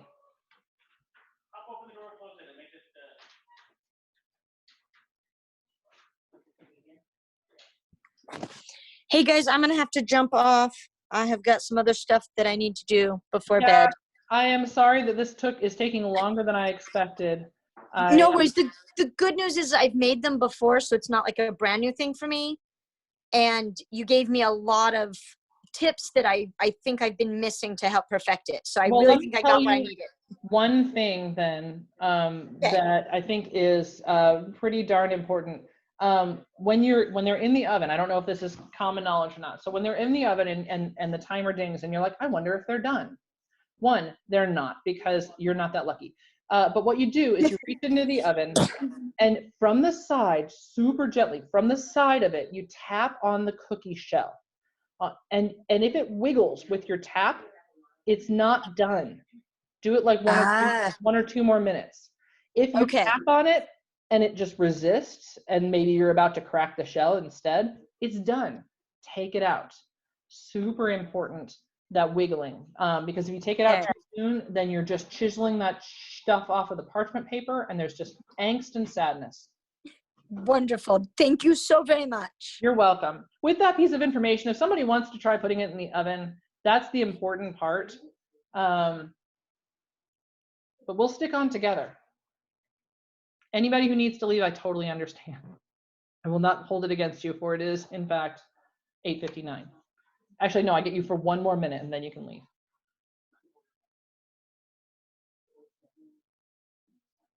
So with your centers, the fillings, if I want, what actually made me fall in love with this cookie was that one of these caterers that I use had like a buttercream, but then a Marionberry jam, and it was in it too. So do you suggest mixing that with the buttercream or putting the buttercream and then the jam? You pipe the buttercream in a circle around the edge, and then you put the jam in the middle. So you've got like a little dam to keep your jam in. And then the jam is a delightful, like surprising addition because you didn't see it from the outside. Hooray, that's the oven. Yay! Flippin' A. Okay, so I'm just gonna go over here. You won't be able to see my face here for a little bit.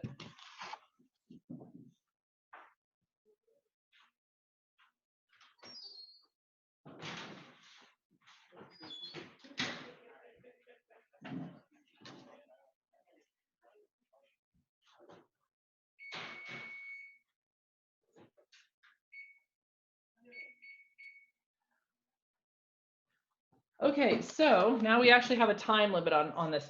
I set my timer for 11 minutes because I happen to know like my oven, my kitchen. I still think it'll probably be closer to 13 minutes, but I know it's not going to be 10 minutes.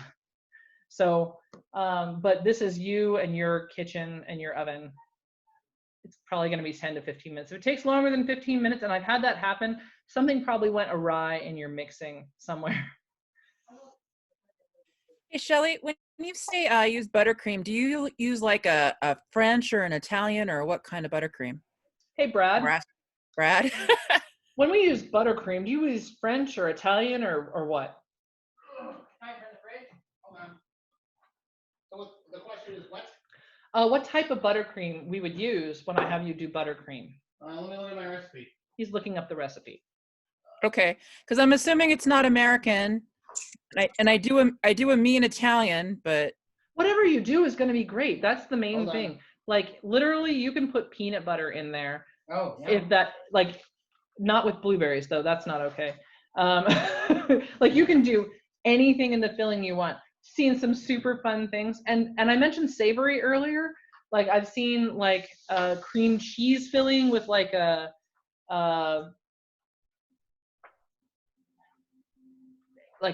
tangy sort of a shell. I've seen, you can do anything you want with that. It's all post period, so really go nuts. Like, so my buttercream recipe comes from a book called Death by Chocolate. Okay. And the one I think I used last time was a chocolate buttercream. Okay. So I don't know. Does it use egg yolks like a French does, or is it strictly egg whites? While since we've done buttercream, because anything with the word butter in it revolts me. Let me find it. It's just more dairy than I wanted. Let's see, semi-sweet chocolate, unsalted butter, egg whites, and sugar. Okay, so it's more like a French or a Swiss. All right, thank you. Sorry, Italian or Swiss. Thanks. What I'll be using for my filling, one moment. Thank you.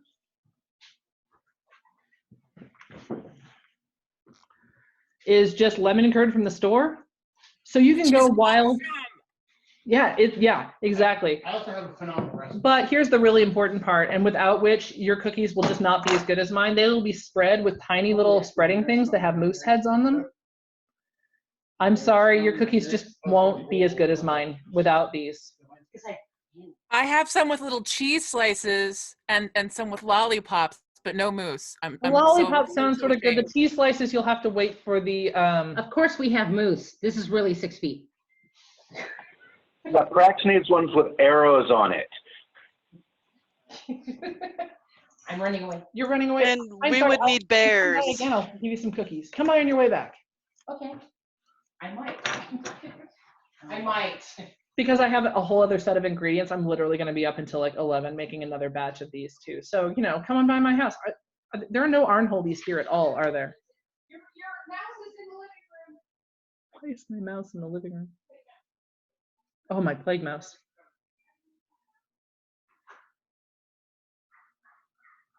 I would like to say thank you to whoever it was that asked if that was French or whatever buttercream, because I now know that there is different types of buttercream, and I'm going to go through another rabbit hole. Yeah, Swiss buttercream is the best. There's tons of different kinds of buttercream, and you don't want American buttercream. Blech. Is that what you buy in the store? Terrible. I enjoy American buttercream, but I make it with cream cheese and butter, and I don't make it very sweet. So it's, I don't know. I really, really like it, but you have to mix like the ever-loving heck out of it, or else it's grainy, and I don't like that at all. I think less sugar in the cream cheese would make it just fine. All I know is she had me at peanut butter.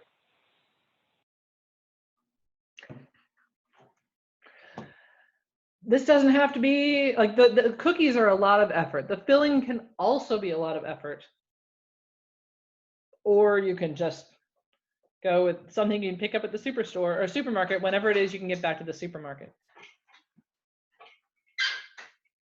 Bedtime. Mwah.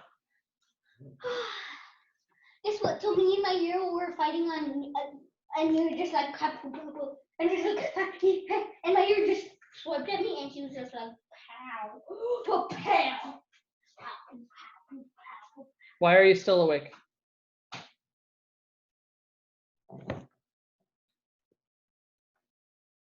I've lost all hope. So, of I have a yeah. I have a strange question, and you may or may not know anything about this. For people that are vegetarians, I know that using egg whites, that instead of egg whites, they use aquafaba. Is this something that you can use in this too, or will that destroy the recipe?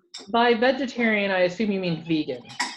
Yes. Okay, just checking, because most vegetarian, well, straight vegetarians will often eat eggs.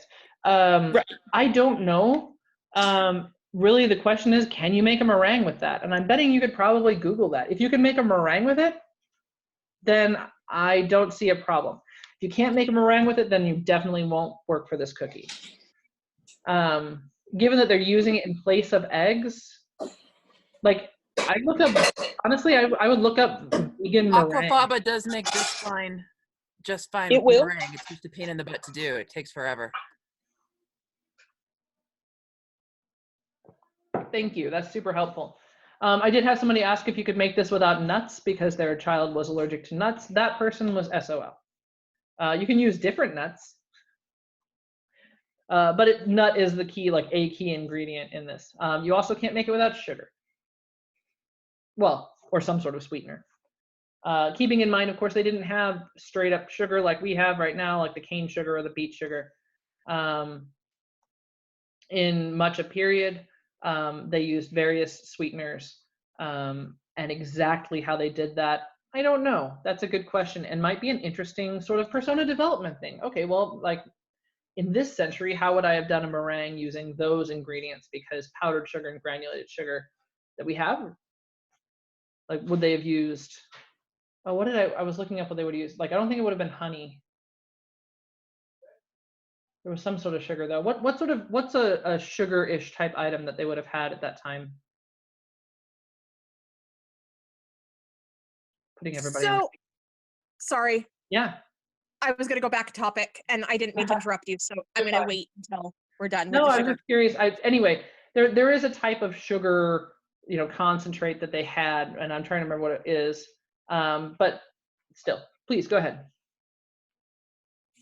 So I've been looking into almond replacements as well. I have a friend who's allergic to tree nuts. And I've been reading that theoretically you can possibly use pumpkin flour or coconut flour. So I'm going to experiment with it. And if I have any luck, I will let you know. And you can pass it on to friend with the allergic skin. Yeah, that would be interesting.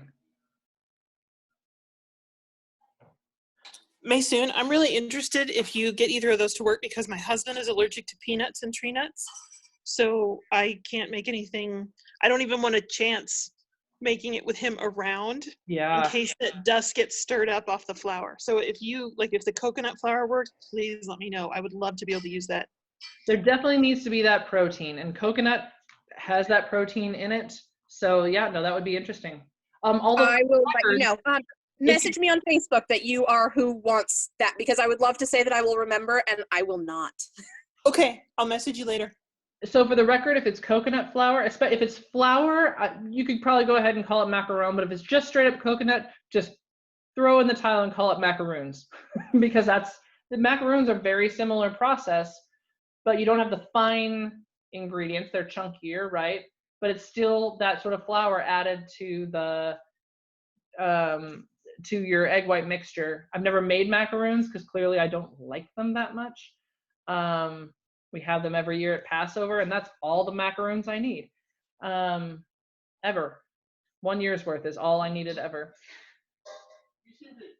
So I'm confused. People are saying they can't use the almond because they're allergic to tree nuts, but almonds are more like peaches.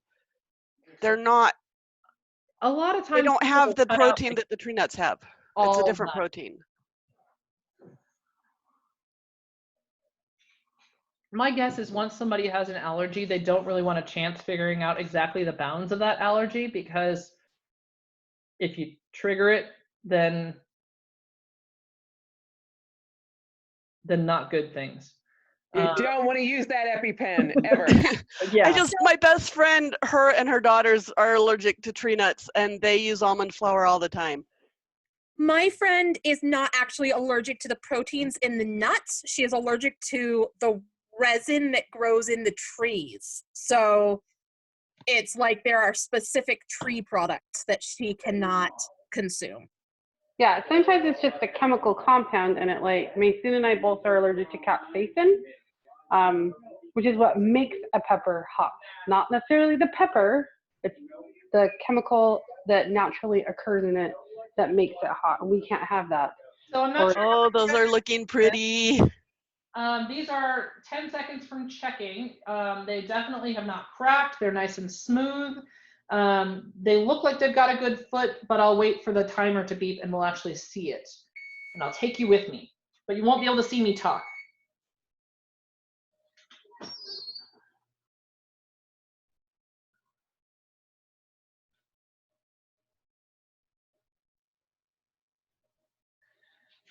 Do you guys see that wiggle? I'm not sure if you'll be able to see this. Yeah. Yeah. Not done. My ovens are pretty similar, but I'm going to show you the other one as well.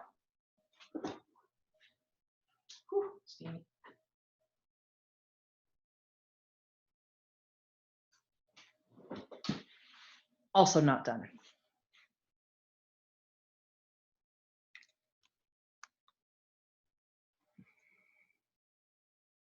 So I set it for 2 more minutes. They were significantly wiggly, not just a tiny bit wiggly. Otherwise, I might have done 1 minute. I can tell that the shells are not browning. I feel pretty confident in my temperatures at this point in time that browning isn't really an issue. When I started doing this, I think I was at 320 or 325. 315 is what my oven needs. There's a huge ish on the 315 in this process. Your oven results may vary. How are people doing? Do they have, who has cookies in the oven? I just pulled mine out. Now I tested them, but like a couple of them, the top came off, but it's probably because it had a crappy spray out. Could be. Were they wiggly or not wiggly?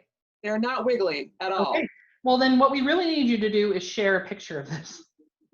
Okay, hold on. Got the first cookies out. That's I not. got distracted with making frosting, so I just put my first one in the oven now. Definitely digging the Star Wars. Yes. So that looked like, did that come right off of the parchment paper? Is that what I'm seeing? Yep, they're coming right off.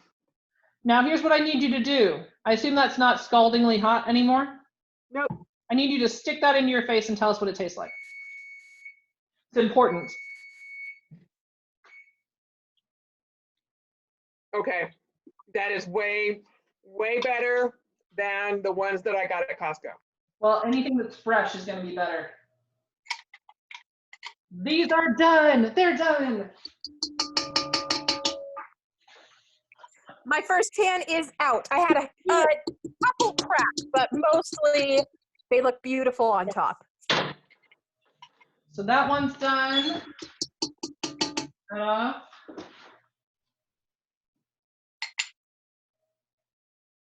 one's done.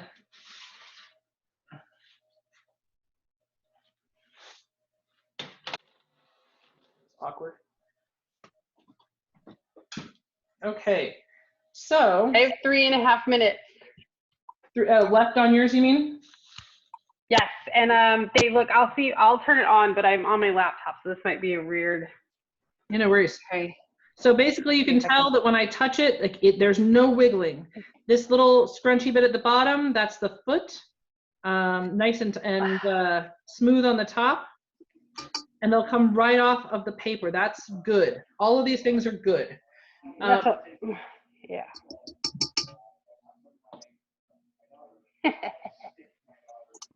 There you go. So I got hollow cookies. Let me show you this. Yeah, let's see it. Oh. Now that can happen. Mine are hot. I'm gonna bite into. There will be a little bit of hollow in your cookie. The hollow that we've seen, sometimes you see, is where it's like a freaking balloon. I'm gonna give me just a minute and I will bite into this cookie right here and we'll see what the inside of mine looks like so I can share. What if they look like they're rising a bit more than they There's expect? no such thing. There's just the most beautiful foot ever, and we'll see what it happens at the end. So yeah, rising's good. If there ends up being a huge balloon inside, then we'll try to infer something from that. Now, if you look at the bottom of mine, you can see a little bit of browning around the edges. These are just the tiniest bit more done. I probably could have put them in for 1 minute instead of 2. And how long did you have them in for? 13 minutes total. Okay, so there's definitely some hollow spots in here. Also, they're delicious. It's hard to see. Some hollow spots occurred. What really is the problem is if the top comes right off, there's so little of it connected to the bottom. That's not good. Hollow spots are fine. Okay, thank you.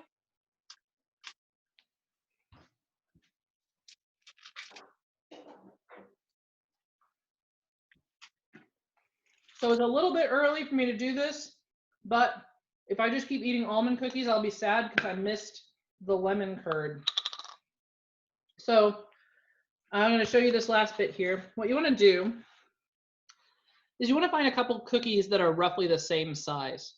If you used your template and it worked, then this should be pretty easy. Most of them should be the same size. Otherwise, oh, I have this big one and this big one. Those will be a cookie together so that your cookies can be just the most beautiful ever and not have like a cookie overbite.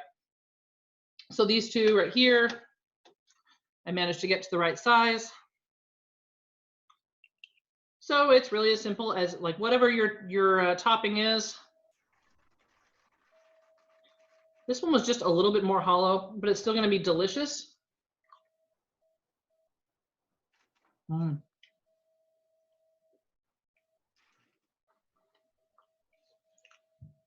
To be honest, the cookie is just a medium for getting the lemon curd into my face.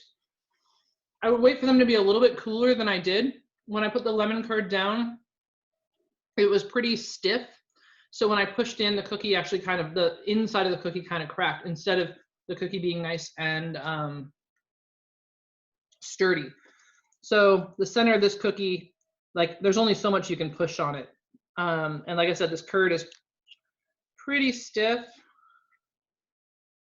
So it's not wanting to spread, and I pushed way down and it kind of caved in the cookie. This one's behaving much better. This is the last cookie I'm going to eat in front of you guys. If anybody wants to come to my house in the next 12 hours, I'll give you a cookie, but you're all pretty far away. Technically, you could make it, but I don't think it's going to be worth the quarantine. So that is a finished macaron. This is not period. The not period things are the filling and the decoration and the flavoring, but all of the science that we just did is part of that original cookie. So generally you'd have just one piece and it would be brown, brownish, light brown. Mm-hmm.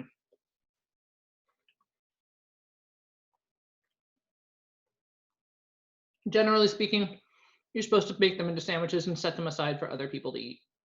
But I'm not going to judge. I have to say, I have peach butter.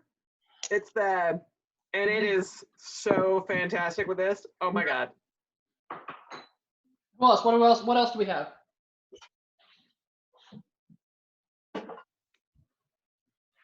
I'm gonna make root beer buttercream. Is what I'm doing. What type of I'm making root beer flavored buttercream because I made my macarons kind of vanilla-y flavored, so it's sort of like a root beer float. I thought the kids might not be all down with macarons to begin, but I was like, hey, look, it's like a root beer float. I guarantee your kids are going to be like, oh, cookies. So I imagine so, but they're weird, so who knows? Can we see what everybody else's cookies as they come out of the oven, what they look like? Yes, please. So we're having other people share their cookies here. Mine are still going to take a couple minutes. That's acceptable. I am currently whipping up a peanut butter cream cheese buttercream. You like the idea of the peanut butter, huh? Here, I have a cookie. Oh, nice. Look at that. Can we see the top too? Cool. So you got the little peak there. So if you like the peak, then you're golden. If you want to try to have not a peak, then you just kind of do that little swirl at the end of your piping so that it goes off to the side instead of. Oh, okay. There a lot of the anecdotes say that they named that the monks said that this cookie looked like a belly button. In which case, my bet is that is maybe accurate, because that's kind of got that belly button finish. But who knows, right? Right. Oh, Fia, did you just show us yours? All right. So that one, yeah, I can see a little bit of the hollow in there. How do they taste? These look great. You're guys. muted, by the way. Oh, yep, exactly. Those came apart a little bit. It's always a little bit of a mystery there. One, I'm betting that they're delicious. What do you think? We can't see your face. You're muted. You're still muted, but we can see your face, so that's nice. Khalid took my cookie, so I have no idea. Yeah, he just said, well, you can get another one. They are coming, I wonder if they are coming right off the paper though. Oh, and this one's not as, maybe that one was just too hot because this one's not having. Yeah, perfect. There you go. That's a nice. Yeah, that's not, it's there. Not coming apart as the other one was. I mean, I can see a little bit of hollow, but. Yeah, they have hollows. Cookie. It's super vanilla-y. What flavor did you use, Fia? I just put some vanilla in it because I'm doing the root beer vanilla. I'm doing like root beer float ones. Oh, that sounds good. My buttercream is going to be root beer flavored, so I just made my cookies kind of vanilla-y, and that's why they're a little tan too, because I want to make my buttercream like dark brown. Yeah, they're not bad. The root beer buttercream sounds super fun. They're a little, I don't know if I need to cook them a little bit longer. They're a little more moist in the center. And they'll be a little moist in the center. Once they cool down a little bit more, you'll get that kind of crunch on the outside too. Hold on a second. What do you want, boy?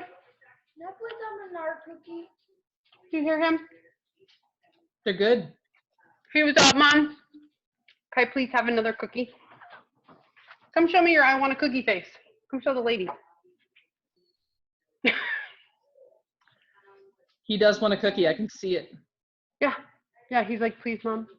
Please, Mom. That boy is clearly starving.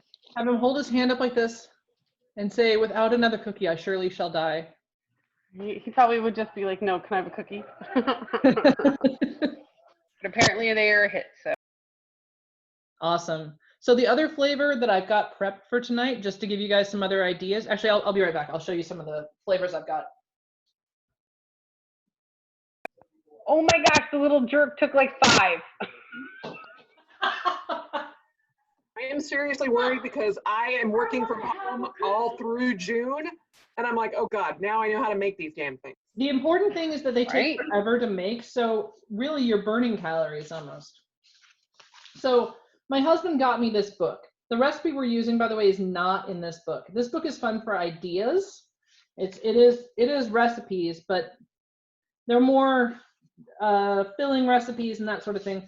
Here's what I have. This is my use for this book. Is I've got the main recipe here, just handwritten on the inside, and then what I like to do here for filling and flavoring and coloring. So for instance, for the blueberry, I'll do 4 drops of blue and 2 drops of purple for like my favorite blue color. But some of the things I've done, a 1/3 teaspoon of mint extract, which by the way needs to go in after stiff peaks. I've done lemon, straight up lemon with some lemon peel in there, powdered obviously. I've done blueberry, which is 1 teaspoon. Usually when I do the fruit extracts, it's 1 teaspoon of fruit extract. Same for raspberry. The other one I was gonna do was espresso, where you take a teaspoon of espresso powder and put it into the dries. So it gets that, and then I do a chocolate ganache in the middle. Ooh, what do we got? Okay? I don't know. That seems pretty solid. Yeah, I don't see it wiggling.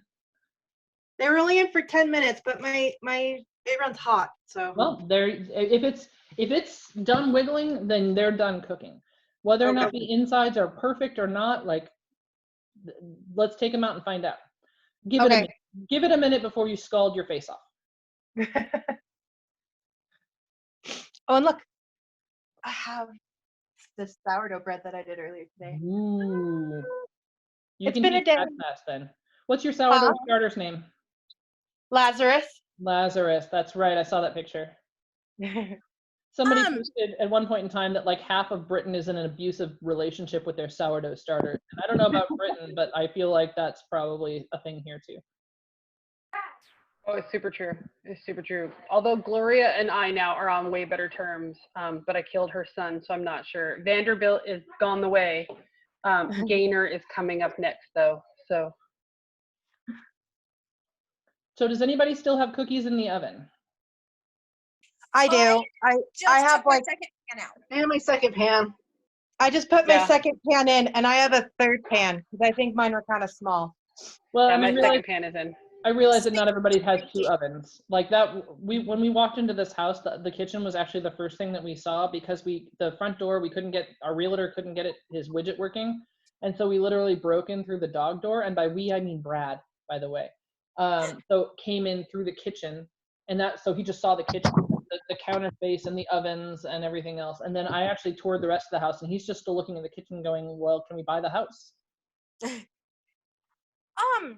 Is there an issue with turning them halfway through? I have a hot spot in my oven.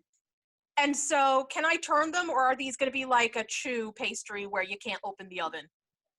I've opened the oven before. I try not to just because of course that lets out some of the heat, but these aren't that finicky. The finicky part seems to be like in the mixing itself. They're not like a flan or something that's gonna collapse. Or what's the thing that like if you sneeze wrong anywhere near the oven, it just collapses, like a sponge cake or something?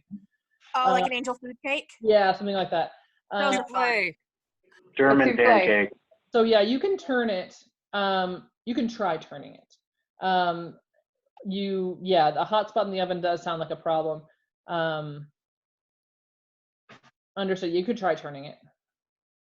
I don't think that it's going to hurt the cookies. Okay. I will try it next time and I will let you know how it goes. Mine have come off. So that seems to be good news.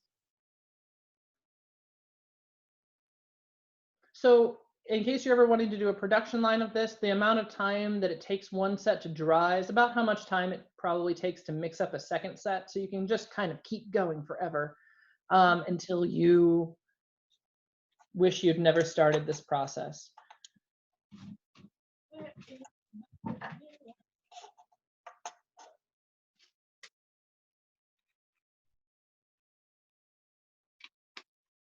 One moment.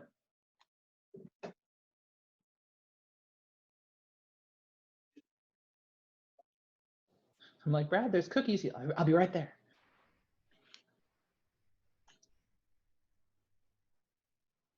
Who stole my lemon curd? What the heck?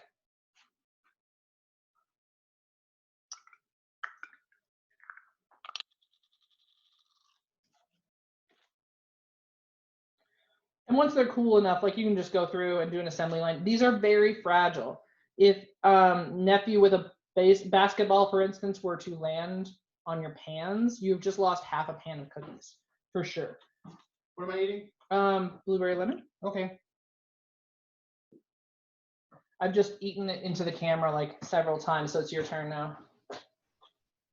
I'm a fan. I find it hilarious that he had to ask what kind they were, because I'm like, macaron? Okay, shove it in my mouth. I don't care what's in the middle. So one time I was at a party at Isabel and Dan's house. And I mean, you guys can see that I'm wearing glasses, but I don't know that you really grok how blind I am without them. My left eye is minus 10.5, and there are people out there that are worse. So I'm not trying to say, but it's pretty bad. And I had an allergy issue, and so I had taken my glasses off to the bottom of the show. I had taken my glasses off to scratch my eyes out probably. And Isabel is amazing for making truffles. She is so good at truffles. So I looked very, very blurrily, I cannot explain to you, down at the table and saw that there were some white chocolate truffles with some green sprinkles on them. And I picked one. I went, okay, I haven't tried this yet. So I picked one up and I put it into my face, and it was goat cheese with chives. Sure was lovely goat cheese. Okay. But I spat that out into a napkin because that was not what I was going in for. Sometimes it's just nice to know what you're about to put into your face. She now will label them in really big letters, like not truffles. Just a mock me. So I'm just going through and matching up cookies. They all look really nice for you. They brown just a tiny bit, but they taste these great. things happen. The important part is the browning's on the inside, so you almost never see it. I will say the jam dam is a must. The jam dam works. So Brad and I actually learned this after we went to France and Belgium on a trip. We went to the 600th anniversary of the Battle of Agincourt in France, which was a lot of fun. For that. And of course, like on every street corner and halfway through every block, there's a place that sells macaron. And in Belgium as well, there are a lot of macaron. So when we came back, he found a class at Sur la Table, a very expensive cooking store, in case anybody has never felt the need to drop way more money than necessary on a basic cooking implement. They have really cool cooking classes, but almost all of them are like seafood based. Or pork based. So like literally, like we cannot take any of their classes, or we choose not to take any of their classes. But they had one on macaron, and we're like, okay. So we actually double dated with another set of folks, and it was all 4 engineers, and we're like, okay, like this is science. Like what do we exactly do we have to do? Like what does the success criteria look like? Blah blah blah. We were so nerdy. And we made great macaron. And then we came home, and then I started making macaron. And haven't stopped since. But they did a good class, and did a good job teaching some of the various things. And that buttercream dam with the buttercream circle and the jam in the middle is what they had us do for one of the cookies. Yep. If anyone needs a lemon curd recipe, I have a really good one. It makes a large quantity. He's offering up a lemon curd recipe. I have one too. Yes, please. I'm the worst. Oh no, a large quantity of lemon curd. Oh dear. I tried to find lemon curd at the grocery store last week, and they don't have it at our grocery store anymore. Like nothing. I'm gonna hold this up and hold it there. Oh, for take a picture and put it on the Facebook page. Fine. Well, Yay. I'll let you take a picture. And No, I'm lemon curd. Thank you. That'll be much easier. No, just copy it from the screen, guys, while he shakily holds it up to the camera. Yeah. But yes, no, it's actually it's on a card inside her macaron book because that's where I need it. So the ones on the first pan actually spread more than the ones on the second pan. That could just be where the batter was in the bowl. You know, maybe I mixed the bottom half better. I definitely am distracted in this process, but I'm not going to like somehow. You mean they're bigger macaron? They're bigger macaron. Brad's like, this is not a bad thing. I'm not going to make excuses. Like I probably should have mixed more evenly, but I'm going to make an excuse. Like I was talking to you guys. So who's all made macaron? How many? Yeah. So we've got macaron. I know. Let's see here. We've got Thea. We've got Maysoon making macaron. We've got Marguerite making macaron. Looking down here. Malatesta, I'm sorry, are you making them too? Yep, I got strawberry with lemon in the middle. Ooh. Oh, those are so pretty. Oh, those are so cute. Yeah. I gotta pull mine out of the oven. Oh, I show you the hole, but I'm like, it is perfect. I love it. It's awesome. Did it work, Rogue? Yes, it did. I love them, and I am gonna try not to make myself sick tonight.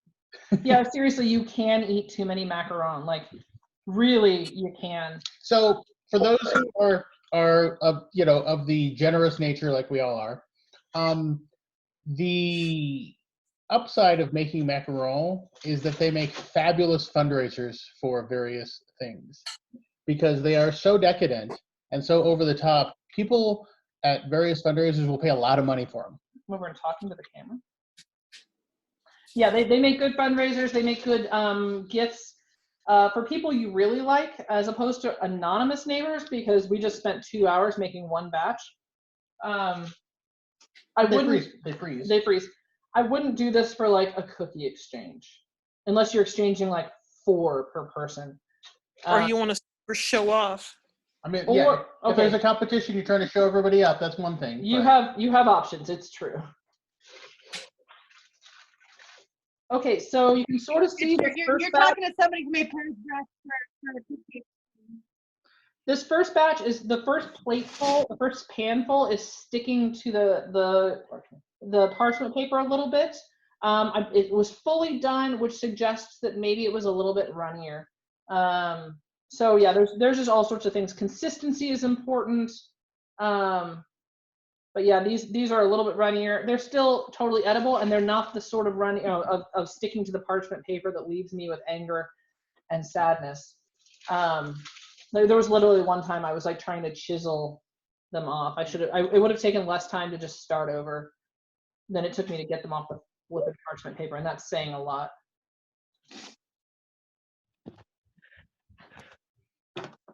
I put my last one in the oven.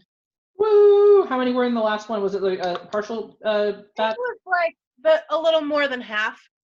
And of course, it depends on your pan size and everything else, right? Like I'm gonna judge you for like, and maybe you were probably piping maybe further apart than I was, or I don't know. Like who knows? But yeah. But the second ones are separating goodly.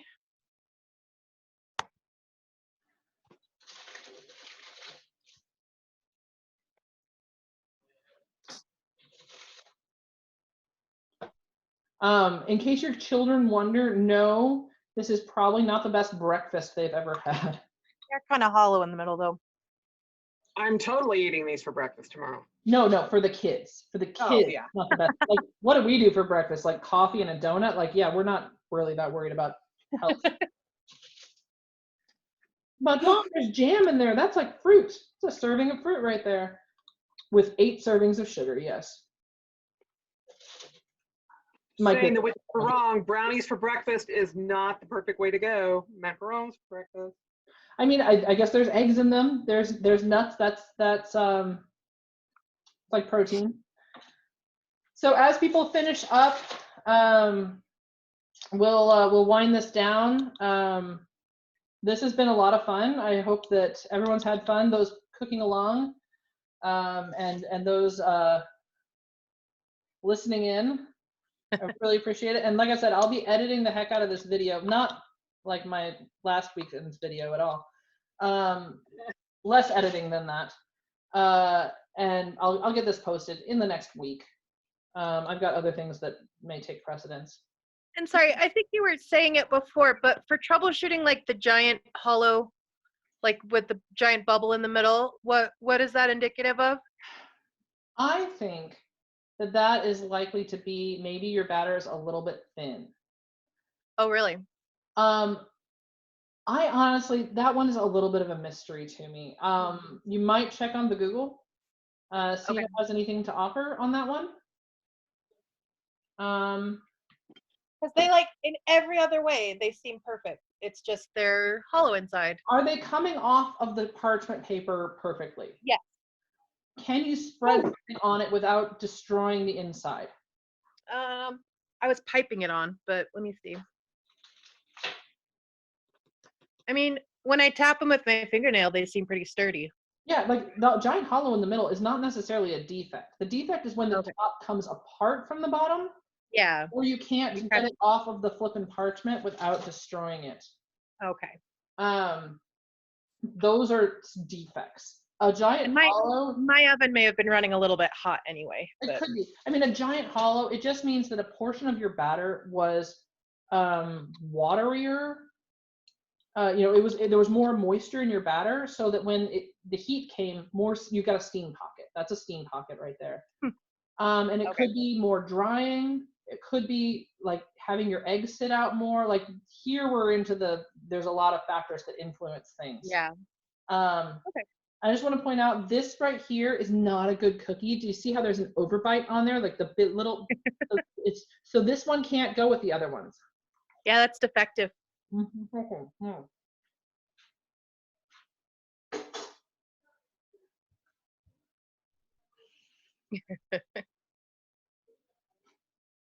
love fresh ones though. All right. I think I'm pretty close to wrapping this one up. If you guys still have something baking, if anything goes really strange, let me know. Ooh. I think my second went much better because they dried a bit longer. They're hot, but Well, those are good. How do you know they're good? Way better. Way better. They just needed to dry longer. The top is detached. Be patient on the drying. The drying is so important. And it's important in that you just have to sit there and do nothing, which is hard, as opposed to like the stirring or the stiff peaks or whatever. And you can't leave because you've got a dog or children that are going to come help. Yeah, that's way better. I don't have any children that are going to come help. Would you like some? I have extras. I have plenty. The top stayed on and everything. These are so much better. Yay! Thank you. Yeah. Good job, everybody. Okay. Well, does anybody have any last questions or comments or anything? I think I'm good. Thank you so much for doing this. Yes, thank you. Awesome. Thank you. Awesome. There's powdered sugar on the bottom of my mouse. No idea how that. Thank you for all your help, Giliana. This was great. Now I feel like the next time we all get to go to an event, we should have a macaron party. Let's do it. So we should all bring our macarons that we've had plenty of time to practice and have gotten some amazing flavor combinations. And we should have the macaron league and have a party. That's my idea. Just saying, I think Kings Road is a thing. I think we should have macaron party. And just, I'm saying, I gave you some information if you want to try to document plain cookie. Like, there is a competition going to be happening at Kings Road. As long as King Road happens, there's a competition. Boom. Okay, everybody, thank you. Okay. If there's no last comments, then I'm going to say good night. Mwah. Good night. Good night, everyone. Good night. Thank you. Thank you. Good night, everybody.